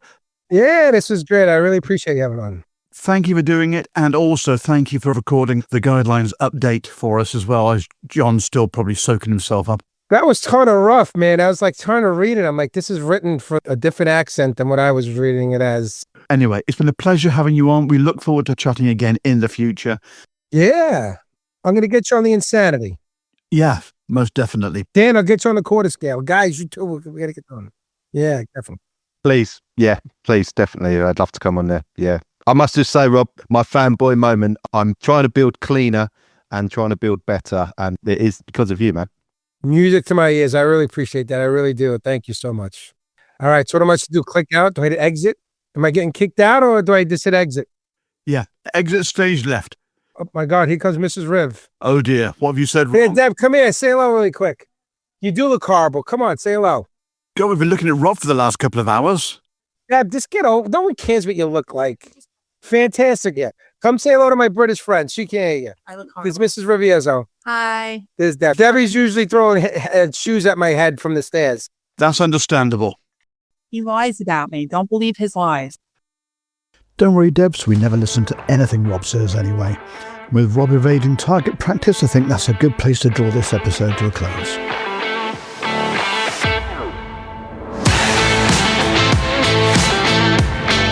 A huge thank you to both Rob Riviezzo and Spencer Pollard for what turned into one of the most fascinating conversations we've had in quite some time. On paper, these are two modelers from completely different worlds. One known for armour, weathering and battle-worn realism, the other for aircraft, aviation history and those tiny details that only Spencer seems to spot from 20 feet away. Different subjects, different specialisms, different sides of the Atlantic. And yet the deeper we got into the conversation, the more they seemed to agree on almost everything. Because hearing him and Spencer agreeing that often is something as rare as finding a perfect paint match first time out. What made it such a brilliant discussion was that it never felt like armour versus aircraft, America versus the UK, or one approach against another. It was two hugely experienced modelers talking honestly about the hobby we all love, why it matters, and where they think it's heading. And hopefully that's exactly what Beyond the Box Art is all about. Bringing together people from different corners of the hobby, discovering that, actually, we all have far more in common than sometimes think, or even want to admit. So our thanks once again to Rob and Spencer, and of course to all of you, our benchmates, for joining us, and a special shout out to our wonderful sponsors who've helped bringing this content to you. We just couldn't do it without them. So after the special from DBMK with the news and announcements in episode 26, we're back to our normal fortnightly episode. But episode 28 is a real special episode for us. We've teamed up with Jeff Hyland and Terry Measley from the Scale Model podcast, as the show's been on a hiatus while Stuart is away looking after his better half. So we are bringing you episode 161 of the Scale Model podcast and episode 28 of Beyond the Box Art, all in one. So till then, from Dan. Dear Benchmates. From Boulders. Dear Benchmates. Was that Scottish? Hiya, New. From Shane. Take care, Benchmates. James. Bye, everyone. From Spencer. See you later. From Rob. See you later, guys. And from myself, thanks very much for listening, and we'll speak to you again very shortly.